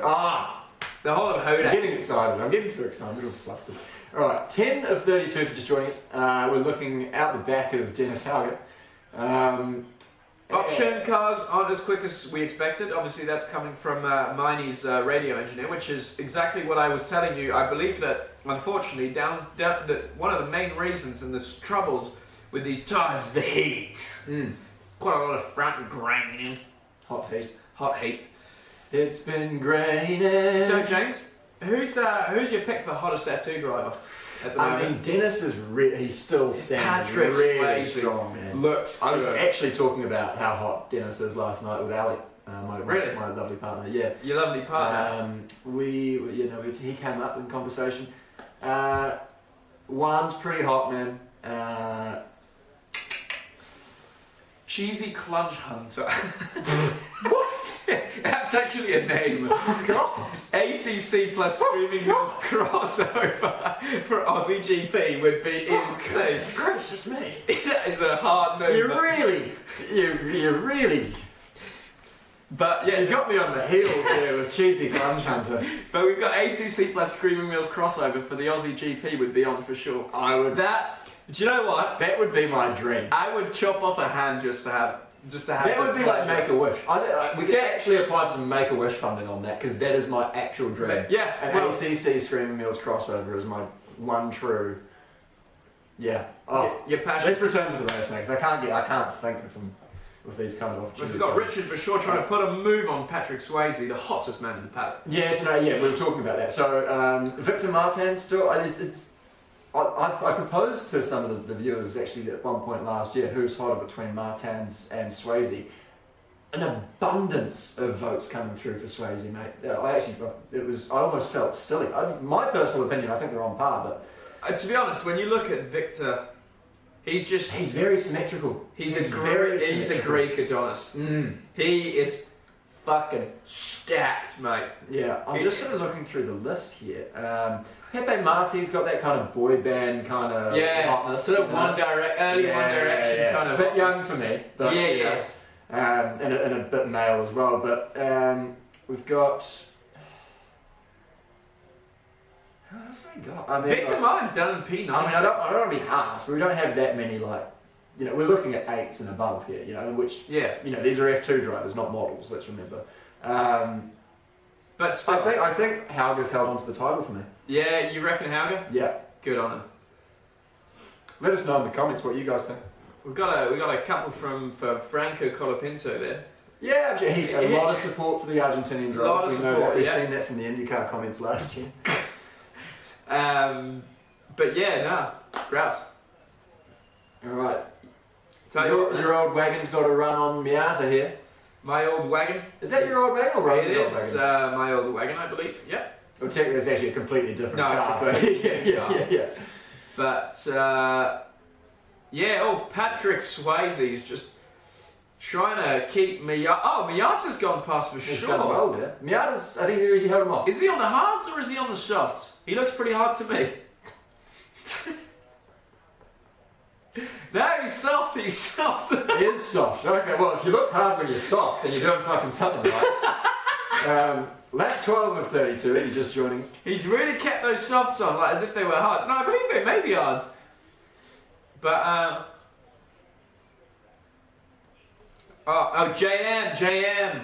JM is fine, bro. I put in a comment for her. I said, yeah, JM's definitely in contention. Yeah, JM's up there. Yeah. It depends on what you're into. Different strokes for different folks, of course. But actually, Paul Aaron. Paul Aaron, pretty hot. he's not a bad looking geezer. I don't think he's scoring a podium, but he's definitely in the top 5, maybe. Top 10, Yeah, I can give you that. Yeah. Well, put it this way. He's got good riz. He's got a good I've wrist. seen it. He's got good riz. Not quite as good as my wrist with Ariana Grande there on the flight, though. Oh, who we need to DM a celebrity? Yeah, we do need to DM a celebrity. Should we do that during the F1? Should I explain my story with Ariana? Sure. I thought that was a throwaway comment. I didn't know that was actually a story. No, there is a story, but it's we were on the flight there, heading from as we got the first pit stop there from Barnard. Yeah, no, me and old Ariana there, we found ourselves sat next to each other there over the Atlantic, and what can I say? Fireworks. Oh yeah. Oh yeah. Showed you in the loo, did you?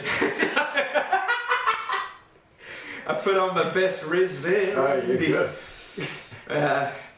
What can I say? She was interested in the old French stallion. In the Novak experience. Novak experience. Who isn't? I had to give her a bit of a...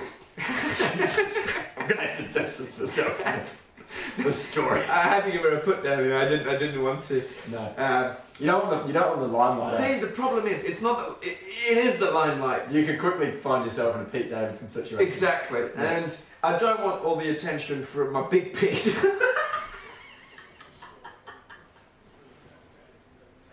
Such as Pete.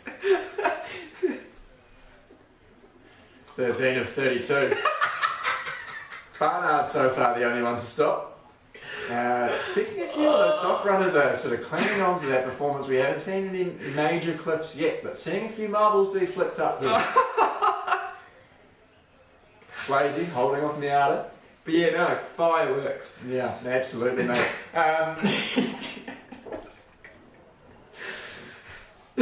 Jacques Lunet, still doing really well. He's doing a really good job in that Dan's car this weekend. He is indeed. Based on how testing, I believe, went for them. I think they struggled a little bit. Well, to be honest, the thing is, a new car, Jams is they've got a very strong engineering department. They've struggled in the past few years. I've heard other boys, but No, in the sense that they've got a very strong engineering department. Like, very smart, but the problem is... when they're good, they're great. Exactly. Yeah. That's the thing. When they're not It's good. very easy to get lost in your own ideologies in terms of setting up a car. Yeah. So when it's working, they are Side-by-side fucking on action, fire. So we got some side-by-side action. Patrick Swayze still going at it with Miata. Sorry, that was me. That was the 3-off. And he's got it done. And he's got it done around the Oh, has he? outside. Has he? Yeah, he has. That's a nice move there. That's a solid move. Yeah, no. The And super I move. believe he's still on the soft. Miata's really the only one keeping those softs in the window. I'm gonna apologies to Miata. I'm gonna have to Google it. Well, the thing is, when you look at Maloney's actually pulling away from Zach O'Sullivan and Pepe Marti.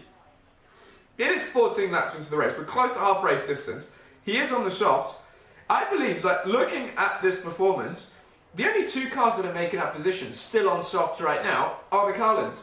So they've actually kept those tyres into the window for a very long period of time, and it's actually quite impressive as they're looking to put the rear end back on Taylor Barnard there.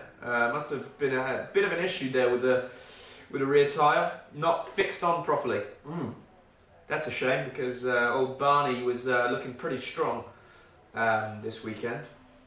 Zach O'Sullivan there, and closely followed by Jack Lunet. Jack Lunet, who's actually still looking alright actually on those softs as well. As we got Bortoletto, who's sort of making a comeback here on O'Sullivan. He needs to create that 10-second gap though. You're right there, James. Yeah, I'm just learning. I haven't actually been listening to a word you're saying. I'm learning about Ritomo Miata. Oh, I've just been told it's not Carlin anymore. I forgot. Oh, it's Roden. It's Roden. Yeah. Oh, as we got a bit of a race in the pit lane. Ollie Behrman there. In the pit lane, closely followed by Roman Stanek. And anybody else? What Ollie Behrman needs in the Anne-Marie next Cordell. 45 seconds as a safety car. Yeah, that would. that's no, his actually, that would be only too hope. late. That would be too Actually, late. it needs to happen now. It would need to happen now. Now it's too late. Yeah. So Ollie Behrman continues to be up shit creek. But Unfortunately, we'll see how he goes on this set of tyres. I think Not he'll all is probably lost. have a bit of a comeback as we got Alice Helen 04, the prime. Okay, so just a quick. Little background on Just a Miata. quick return on Miata. He's not been on. He is the reigning traditional champion of Super Formula. He is indeed. Replaced Nick Cassidy after he won the championship in Dubai. Yeah. He's spent a few years in Super Formula. So I just want to start with Ritomo. Cool name. Oh, Who that? Oh, that's all Cordell. Ollie hit him. Oh. What's happened there? So there's been a kerfuffle. Oh, yeah, that's your fault, you fuckwit. It's Don't know about that one. I don't think he crashed into him. You fucking turned into him, you I believe he was going for pit lane as I can well. see it's an accident, but it's like, dude. I think everybody's got a part of risk and a part of as we've got O'Sullivan diving for the pit. See, this is what's interesting about Formula 2 and why I believe that the tyres are in the completely wrong operating window and Pirelli have done an absolute shit job, is that the hards are actually pitting before the softs. So, quite literally, Pirelli couldn't have gone... They couldn't have fucked this up a lot more. Yeah, they couldn't have fucked this up a lot more than this. So, yeah, no. Welcome to Formula 2, hey? Yeah, absolutely. Last fun fact about Patrick Swayze in the pit lane. Now, this is probably the only time we're going to try and get a good look at him. Yeah, he's looking hot. Yeah, he does look hot. You can even see through the visor. Yeah, the visor. It's the brow. It's the eyes. It's all in the eyes. What would you say about... I just said last fun fact about Miata, he's ginger. Excuse me? Really? Huh. Fair enough. See, O'Sullivan rejoining now on his soft tyres. He's got Victor Martin. Martin, right behind. The young Frenchman. Having a bit of a difficult weekend, huh? Not been good for the Frenchman. We saw this from him a little bit. Oh no, he was second last year here, wasn't he, in the feature, behind his teammate? Maybe. All I know is he was one of the first ones to box there on the softs. So, he was absurdly fast in Saudi Arabia. yes, he was flying. Because remember, it was Porsche by 7.5 tenths at this round, and then it was Martins by 7.5 tenths in Saudi Arabia. Problem for Richard Verschoor, speeding in the pit lane. That's usually a slam dunk. That's a slam dunk penalty there. Riding on board with Jacques Lunet. Jacques Lunet, is he going to box? No, I don't believe he is. He's going to keep those... Whoa, those fronts don't look particularly good. And he's gone to box. Yeah, I'm not surprised. Quite a bit of a drop off there. And he stopped it nice and early. Yeah. Good on him. Good speed. Well, he knows he's got a result in his pocket here if he gets everything right, so no need to take any unnecessary risks. Let me just check. Now, come on, Dan. Get the pit stop right. And that's a slam dunk 5-second penalty. Why is he taking his hands off the wheel? He's overdone his marks a little bit. Why has he put it in neutral? Oh, he stalled it. Oh, this has gone horrible. He stalled it because... he overshot his box. Oh no, that is an absolute shocker. Oh, that's not good. Désolé. Jacques Lunet. Do you know what this reminds me of anything? Old Marcus. Pit stops. Sort of similar story there 3 years on. Yeah, there was in... Oh, Bell 95X subbed at tier 1. Things you'll love to see. Cheers. Cheers. What's up there, mate? Yeah, I'm gobsmacked. I'm just gutted for Jacques Lunet. Yeah, no, it's annoying and it must be difficult, yeah, for sure. A bit of a pain in the arse, if you ask me. Anyway. Way to blow. By the way, we're up to 4 DNFs so far. Yeah. Nutritional race so far in Yes. Formula 2. Much more so than Formula 3, which is Oh, where's he going? Cordeil's out. No. Please tell me that's not on fire. Good, fine. Did he just... I think he's probably got bent steering from that. Maybe yes. Yeah. That's what I would have thought. Yeah, probably. As long as it's not on fire, I'm happy. Yeah, Zane Maloney being the Max Verstappen of Formula 2 is Paul Ah, Aaron with with a a penalty. I feel like this might be obvious. I feel like we've just missed something. 5 seconds for... It sounds like it could be a pit lane. So we've got Antonelli and Colapinto in the pit lane. Is that Maloney now? Oh, Maloney's got bucks. Yeah. No, that's not Maloney. That's... That's Maloney. He's overtaken Gabby. Oh no, it's not. Fuck me. That's one of the PHMs. There's so much lime green. Oh, I know. He's unlapping himself. himself. Yeah. We've got Ollie Behrman. Something else has happened. If it can happen to Ollie Behrman, it's happened today. Ooh! Shit, that's actually not. That was his own wing! Who the fuck is... Oh my god. I think it might have been from the shunt there. Yeah. Oh yeah, it would have been. But still. Jinx. You can't speak until I say you can speak now. Because we got Zay Maloney up in P1. No, you can probably start Thanks, speaking mate. again. Yeah. Yeah, that's. I mean, my insurance brand is automatically going to fuck. I hope the crowd's alright because that's a huge public liability issue. If you're going to have bodywork, like, Oh, no! no! Who's building these cars? Victor's just had the worst weekend. What a bag of shit. It's really gone from bad to worse for all of them. And do you know what? This is turning into the perfect safety race. car for who's this good for? Is Zane Maloney. Bang! Oh my god, he's boxed. He's boxed. If- So oh. is Pepe Marti. Yeah, no, this is absolutely perfect for those guys. And This is fucking textbook from Maloney. I tell you one thing though, The team's doing the right thing as well. Bortoletto's won this race. I can tell you Really? right now. Yes, because they've just boxed onto the hards and they've got to go to the end. Bortoletto's just going from hards to softs. Now I'm excited. So unless he's got a 10 Now I'm second, excited. unless he needs to build a 10-second gap, but if he can build that 10-second gap, he has won this race. Yep. No, this is a slam dunk there, I think, for Bortoletto. Because I believe all the cars in front of him have got, yeah, they've got hards on. I'm not getting excited yet, mate. I refuse. Let's see, because, oh no, hold on. What's going on with Bortoletto? I don't know. Why is there not a safety car? Why has he dropped so? Oh, 10-second penalty. Yeah, they would have He served served it at it the in the start. fucking pit lane. Then it's going to be extremely difficult for him to come back. That's a massive fuck up. Swayze with a move. Why is there not a safety car? I still. What are we doing here, folks? How the fuck is Victor meant to get out? It's not even this. It's. Ah, there we go. Jesus Christ! I believe they're just waiting for the leader to come around, but still, that's But way like, too long. the point of a safety car is some shit's dangerous. Plus, slow you the can put race it down. in. You can put it in, and people have to follow their delta. Yeah, Yeah, it's just lost engine. yeah.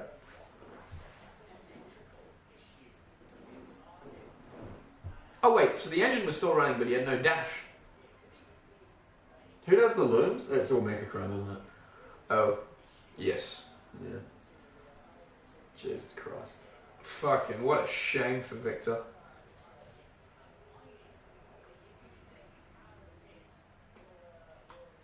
Yeah. Miney's got this. I fucking told you. Because I they- fucking told you. They pitted and they didn't leave it to the safety car. He's boxing under the safety car. Miney's gonna win this. Nostradamus! Nostradamus! Oh shit! What did I say I was gonna do? Nude. You said you're going to do the F1 No, I didn't say nude. Fuck off. Oh, Pepe Marti there reporting, acting as the steward on track. Oh yeah, big and dark, is it? Yes. Do you know what? I don't like ratting out on I don't people. like narcs on the radio. I neither. Although it is useful sometimes, and you got a particular annoying person. Do you know who's the worst for it? Lewis. Lewis, yeah. Oh, mate, we were all watching. All right. Track minutes, Why T3. don't you just focus on driving, mate? We'll watch the track limits. So Miney's now going to be. Where is he going to be? Okay. So in front of him, So Ocean currently. Coach is 10th. Go on, attack it.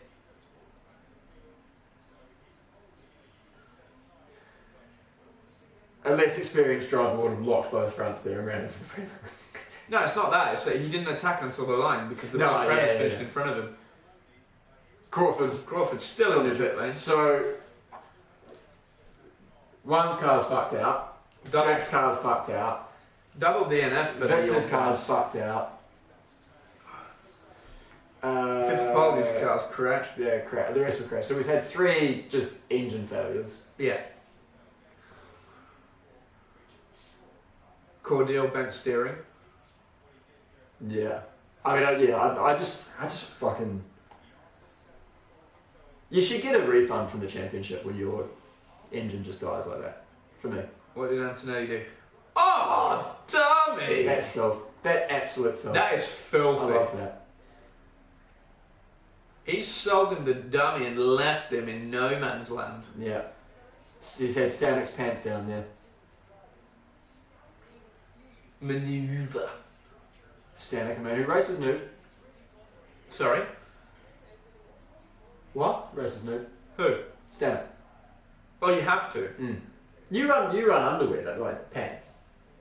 No. You run nude. Yeah. Yeah. Everybody's got to run You nude. run nude. Oh, okay. Oh, maybe I'll just notice it more because he's got absolutely no issue getting nude in front of whoever is in the truck. It is quite, yes, it is something. I must have seen Roman Stanik's ass 25 times last year. It's true, he's not one for, It's just a time to get changed, alright. Like, it's gets off. Yeah, no, Bit of it's... insight there into the Premier team. Ollie will be investigated post-race. We've got Villa Gomez with 5 seconds. Bloody hell, they're dishing out those penalties as if it were Christmas gifts. It's Nelly. Why are they interviewing the guy who's starting 18th? Do you know what? I feel really bad for him. Mate, it's so bullshit, the fucking attention that everyone's fucking putting on him. He's now under so much fucking pressure that he does not deserve to be That's having on his fucked. shoulders.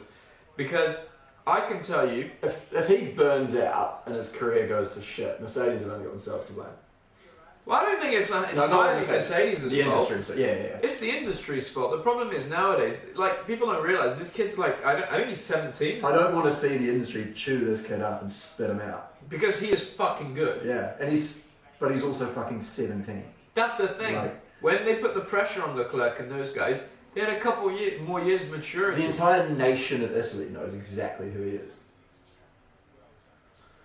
Clem, that's a very pretty blanket on the sofa. Do you remember where you got it? It's not mine. Sorry. We're not at mine. We're a Brazilian friend of mine. As we're sitting pretty on 333 viewers, 333 backbones, if you ask me. Safety car currently, 21 laps of 32. Now, who's in a good position for this one?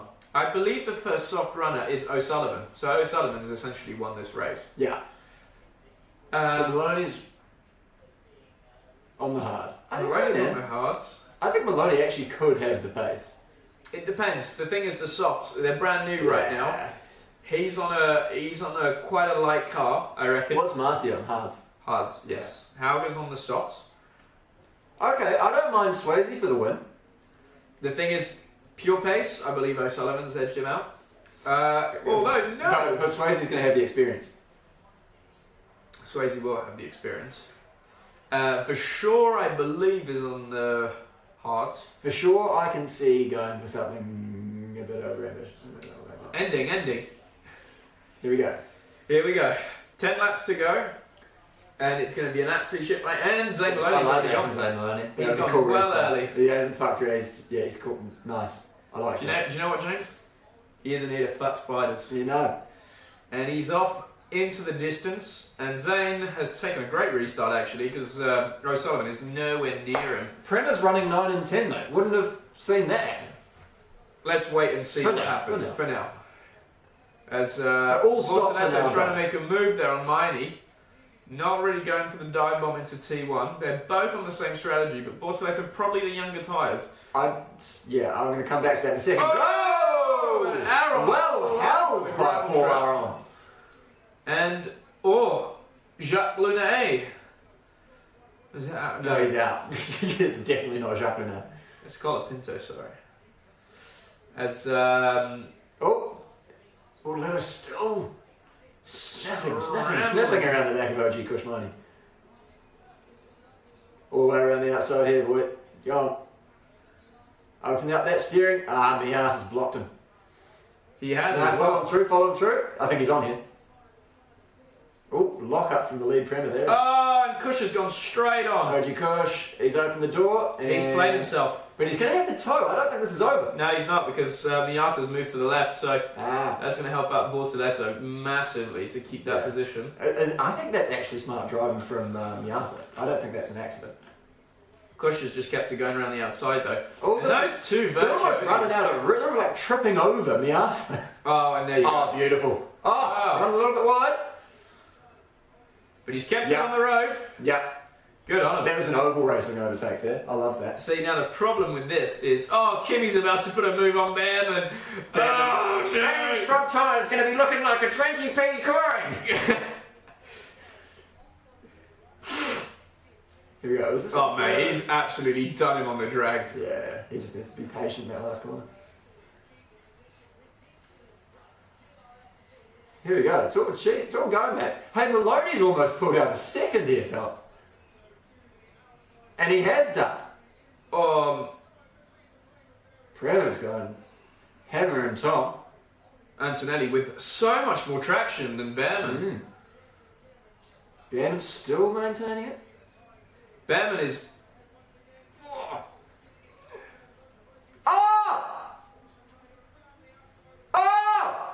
Oh, he's Phil! done him. Oh! Phil! Done him, man. Phil! Jesus, James. That was unreal. I bet Ollie's a good mate. But that has got to hit Ollie's a good mate, but that was absolutely... Phil. I'm hard. James, I don't need to know that. Well, I am too. This is still raging on this battle between Miata and the... Maney and Bortoletto for Bortoletto's P10. now... I don't even know what's going on there. I've been completely distracted by that move from Antonelli. And that's Bortoletto trying to make a move on Miata. Behrman's just selecting reverse. Oh! Gee, it's like those virtuosis, or the Invictus, pardon me, are F2 cars and the rest are F3. They've got so much got roadblocks in front of them, eh? at the moment. Yeah, it looks like it. This is going to be hurting Gabby. This is going to be hurting Ollie because his ego is going to... That was hard being done that for that was brutal. That was... Whoa. by your younger teammate. I as think well. that might be one of the best moves I've ever seen. Mate, it's up there. I mean, we were just talking about the guy and the pressure that's on him. Then just, oh my god. Behrman's just Bellissimo. dropping like a stone right now.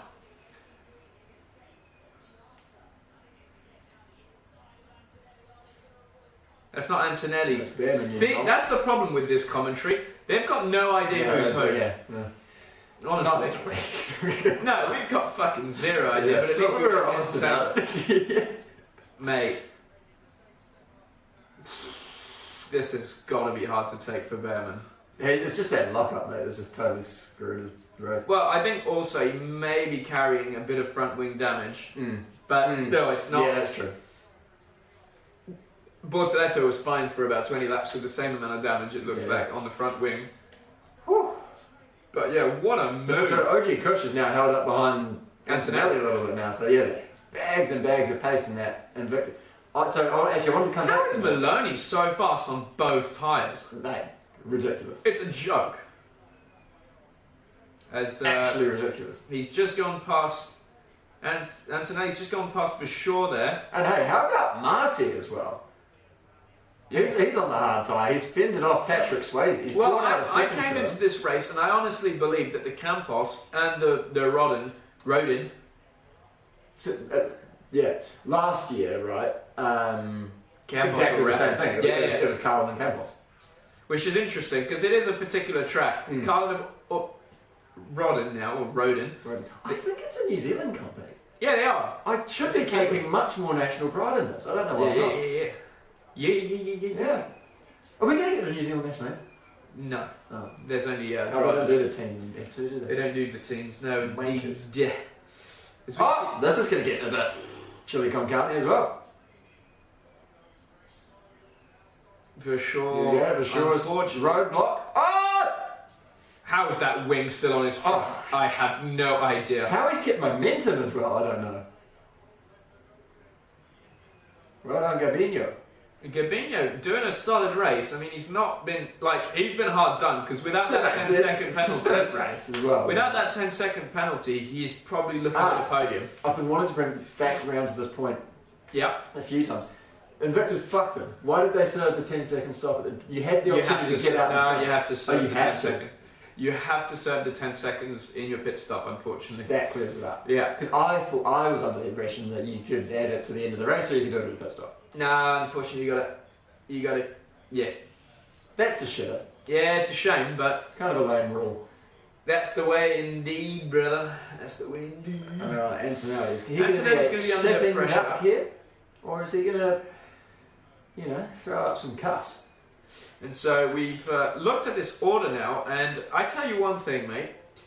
That top 16 does not look like the top 16 I thought of at the beginning of, not even the weekend, at the start of this season. How stupid did Red Bull look letting go of Maloney? Well, Sorry, it's not the allowing Maloney to leave. Can I put it this way? It isn't the first time that Red Bull have let go of an extremely good talent. No. It probably won't be the last either. No. And to be honest, this weekend's probably not their primary concern, but I mean, it's something worth noting, I think. And also it's for Jacques Lunay. Who knows where he might have been in this race if his car wasn't all fucked. Yeah, no, for sure. He would have been up there. Would have been up there, for sure.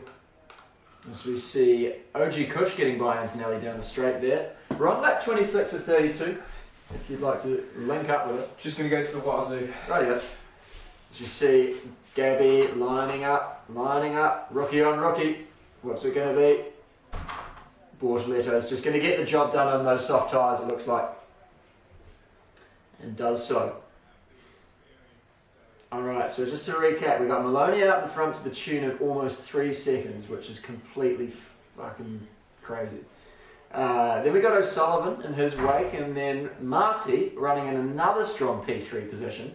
We've got Aaron, who's off the road at the restart, but he's managed to get back past Patrick Swayze, who currently holds the fastest lap in P5. Dennis Hauger does in P5 there.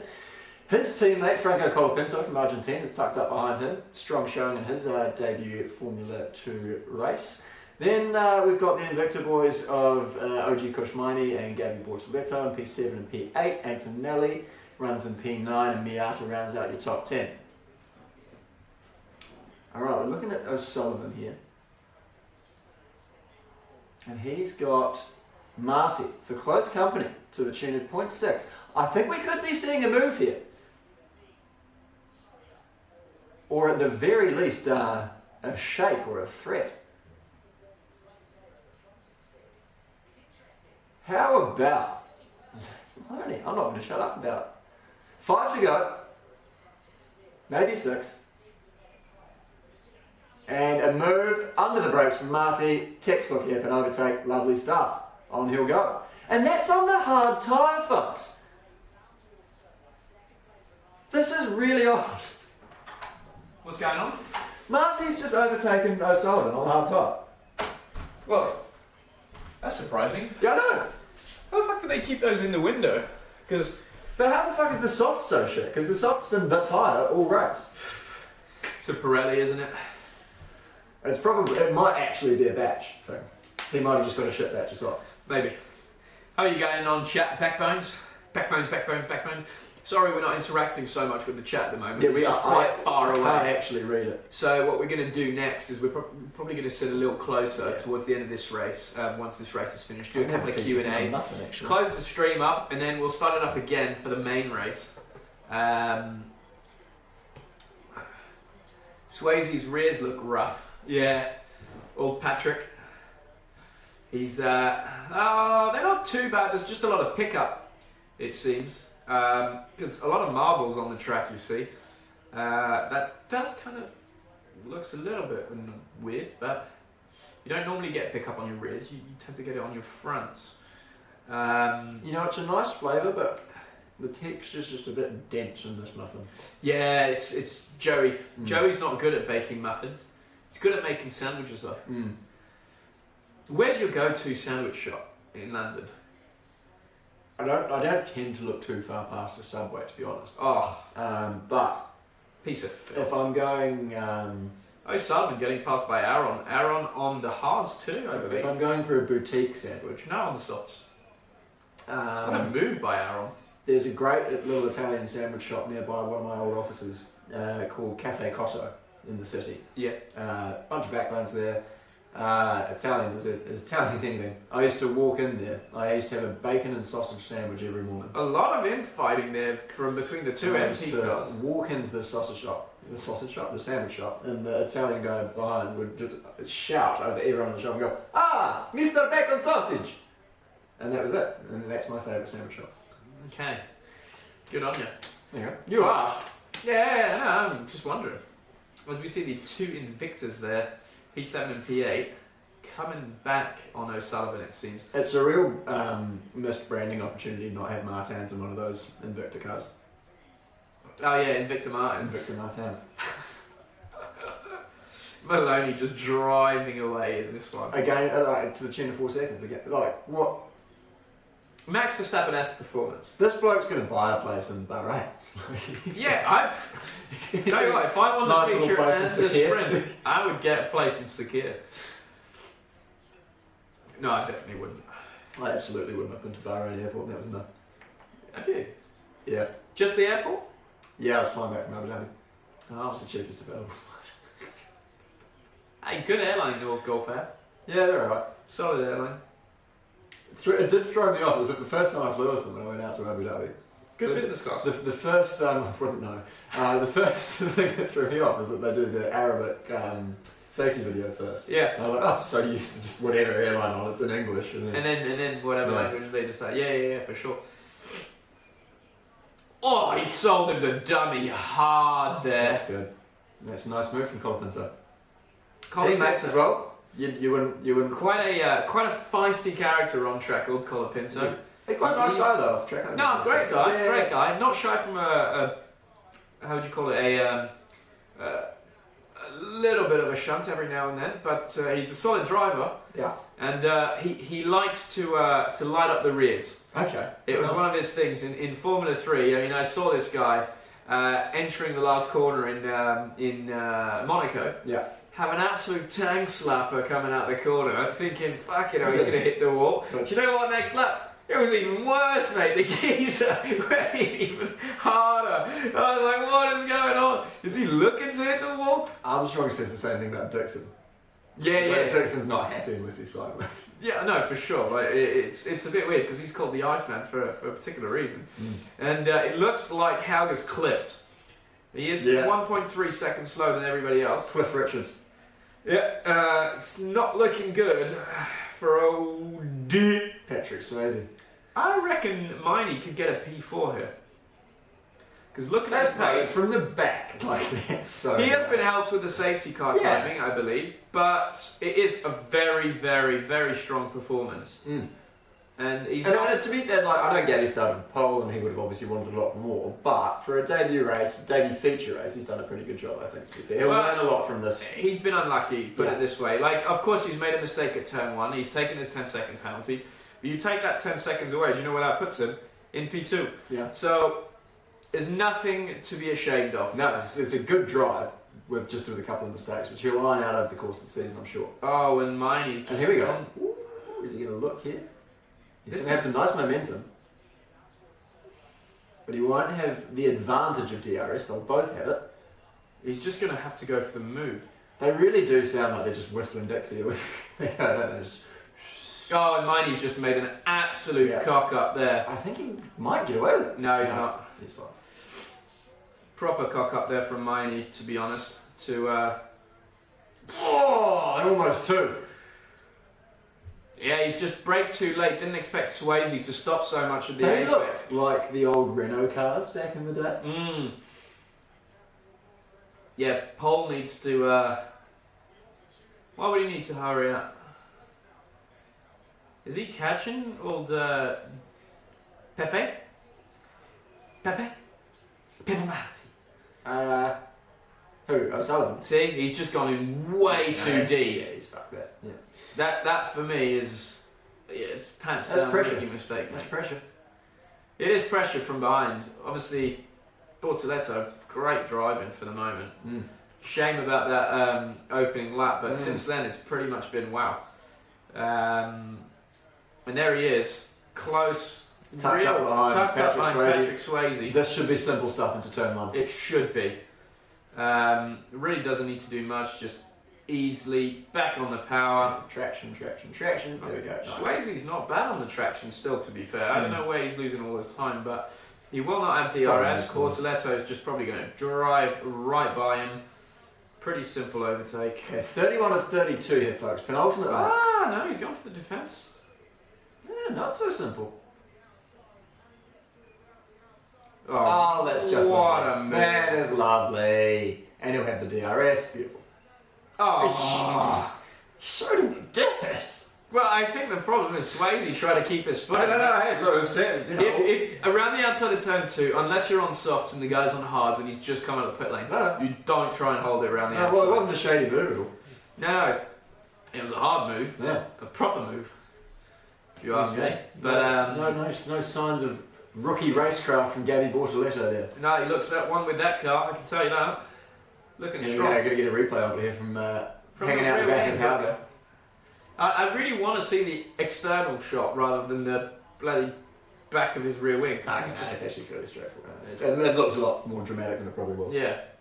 Let's look at it from Kushmani, actually. That'll probably be a better onboard. Yeah, just better traction there for Bortoletto, and he's actually left him room as well. It's not like he didn't... He's just taken the curb, and that curb is deadly. As we see Bortoletto now...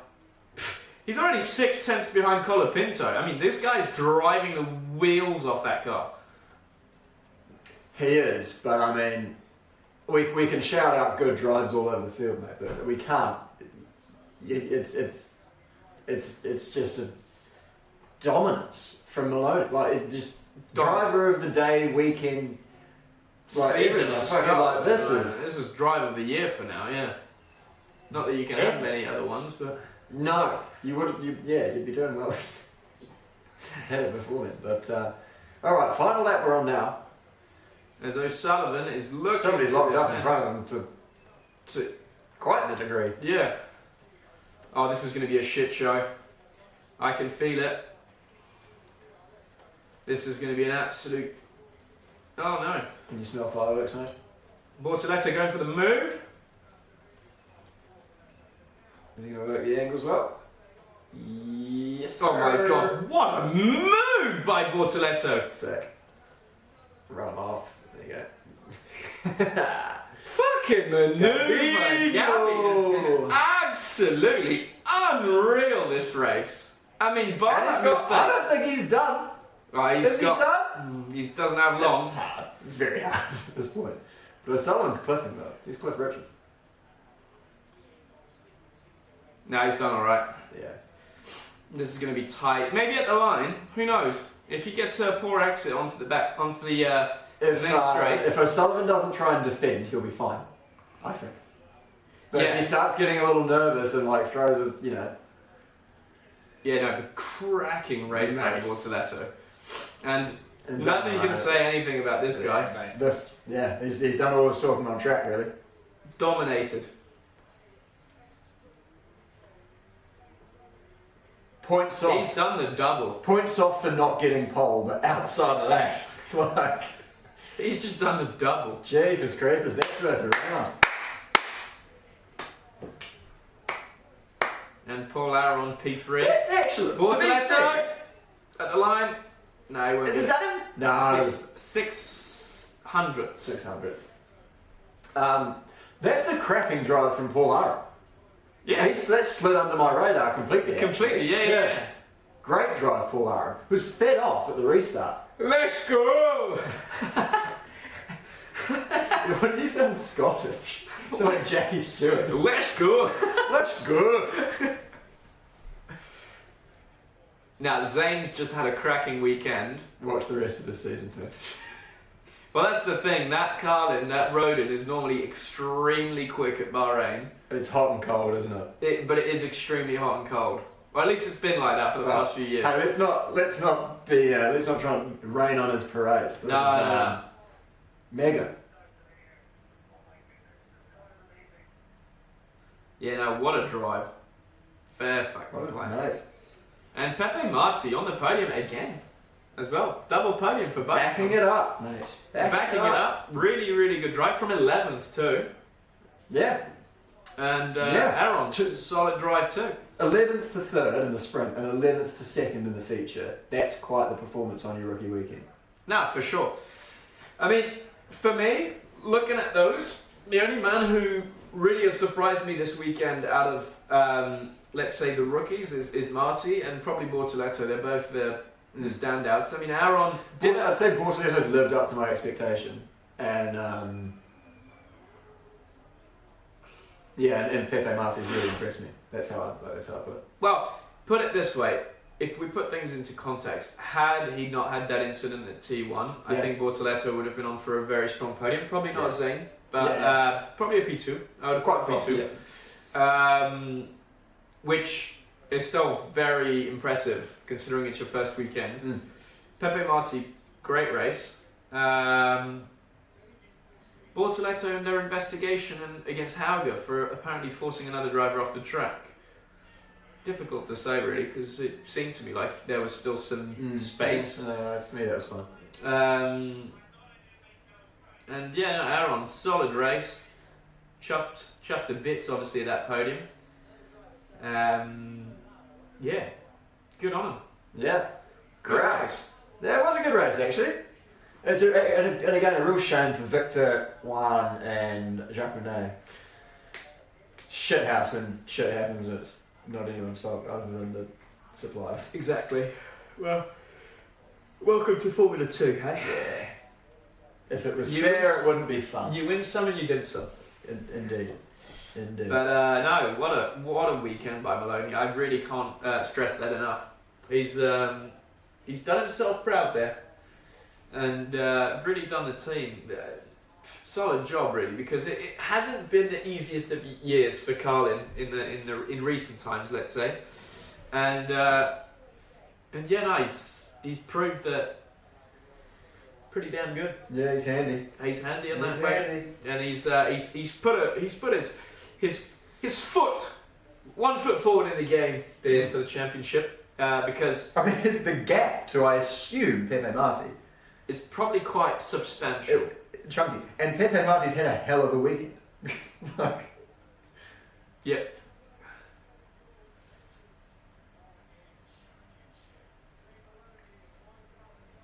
What a boy. Good on him. Top man. Backbone. Good celebrations there. He's chuffed. Now that's... excuse me. There you That's a good win. Had hard work to do as well. I mean, we both thought he might have been up shit creek. Started on those hard tyres, but not. Well, yeah, I think he No just made his cerebral. cars last. He was hard and fast. Yeah. hard and fast, yeah. We got a little Instagram notification there, haven't we? Pit stop tag just in the room. Nope. Cancellation cut. Oh, fuck. What's happening? Good on him. Paul Aaron looking chuffed. Yeah, no, solid. Solid for all three drivers have had a cracking race. And like we said, I think it's not the podium we predicted. Looking at performances from certain individuals last year and such, I think that somebody like Victor Martins will be extremely disappointed at the weekend that he's had. But do you know what the good thing about bad weekend in the opening round is? It's over. There's 13 more rounds, and the next one is only in a week. So yeah, it's not going to be that long until. It looks a bit like Buzz Lightyear, then. He does, doesn't he? Yeah. Now it's not that long until the next round, so it means they've got the opportunity to come back and fight it out all again in 1 week. See, if this was me right now, knowing that there is no booze sales in old Saudi Arabia, I'd be going at it in Bahrain tonight, making sure that I'm getting my dose there before heading to Saudi. Yeah, he's earned a couple of cocktails, has Milani. Well, we're going to hear from him now. Yeah. You're not. Yeah. Ariana Bravo there doing the interviews. Friend of the show. Ariana. Yeah. We should get her on, actually. So we should get her on the pod. To be honest, I think now that we've become a bit more PR friendly, we should probably try and get some guests on. That microphone's not working so good. Yeah, it's sounding. Any pods planned? Well, right now, not really. Have we? Planned is an aggressive noun for what we have. Yeah. In the pipeline, but we'll try to do like. How's the Gabby pod doing? I thought it was honestly quite good. One of our best, yeah. A It solid, was performing quite well. a solid. How many views has it had? That's a good question, James. Let's have a look. 6,000 in a day? That's all right. Yeah. Yeah. Solid. It's about 1,000 above pace. Ahead of pace at about 20%. Better Not than bad. most. Not bad. Yeah. Not bad. There you go. Bit of insight there for them. Bit of insight. Yeah, well, pretty decent opening weekend of Formula 2 and Formula 3. I have to say, I'm pretty So shocked. Formula 1's looking like it's not going to go the same way. Well, let's see, because I believe that the Red Bulls are probably quite strong. Yeah, I'm interested to see what their race pace is like. I think it's substantially quicker than everybody else. I think it might be. They looked pretty average in qualifying, but I know that car on a race run is pretty mighty. But it's all unknowns until the real thing gets going, and that's what we've got today. So Yeah, too right. Too right. it's going to be interesting as we've got the two guys in the driver cool down I room. don't know how much Halo's paying for that. Halo, yeah. You know, actually, I hate this about myself now.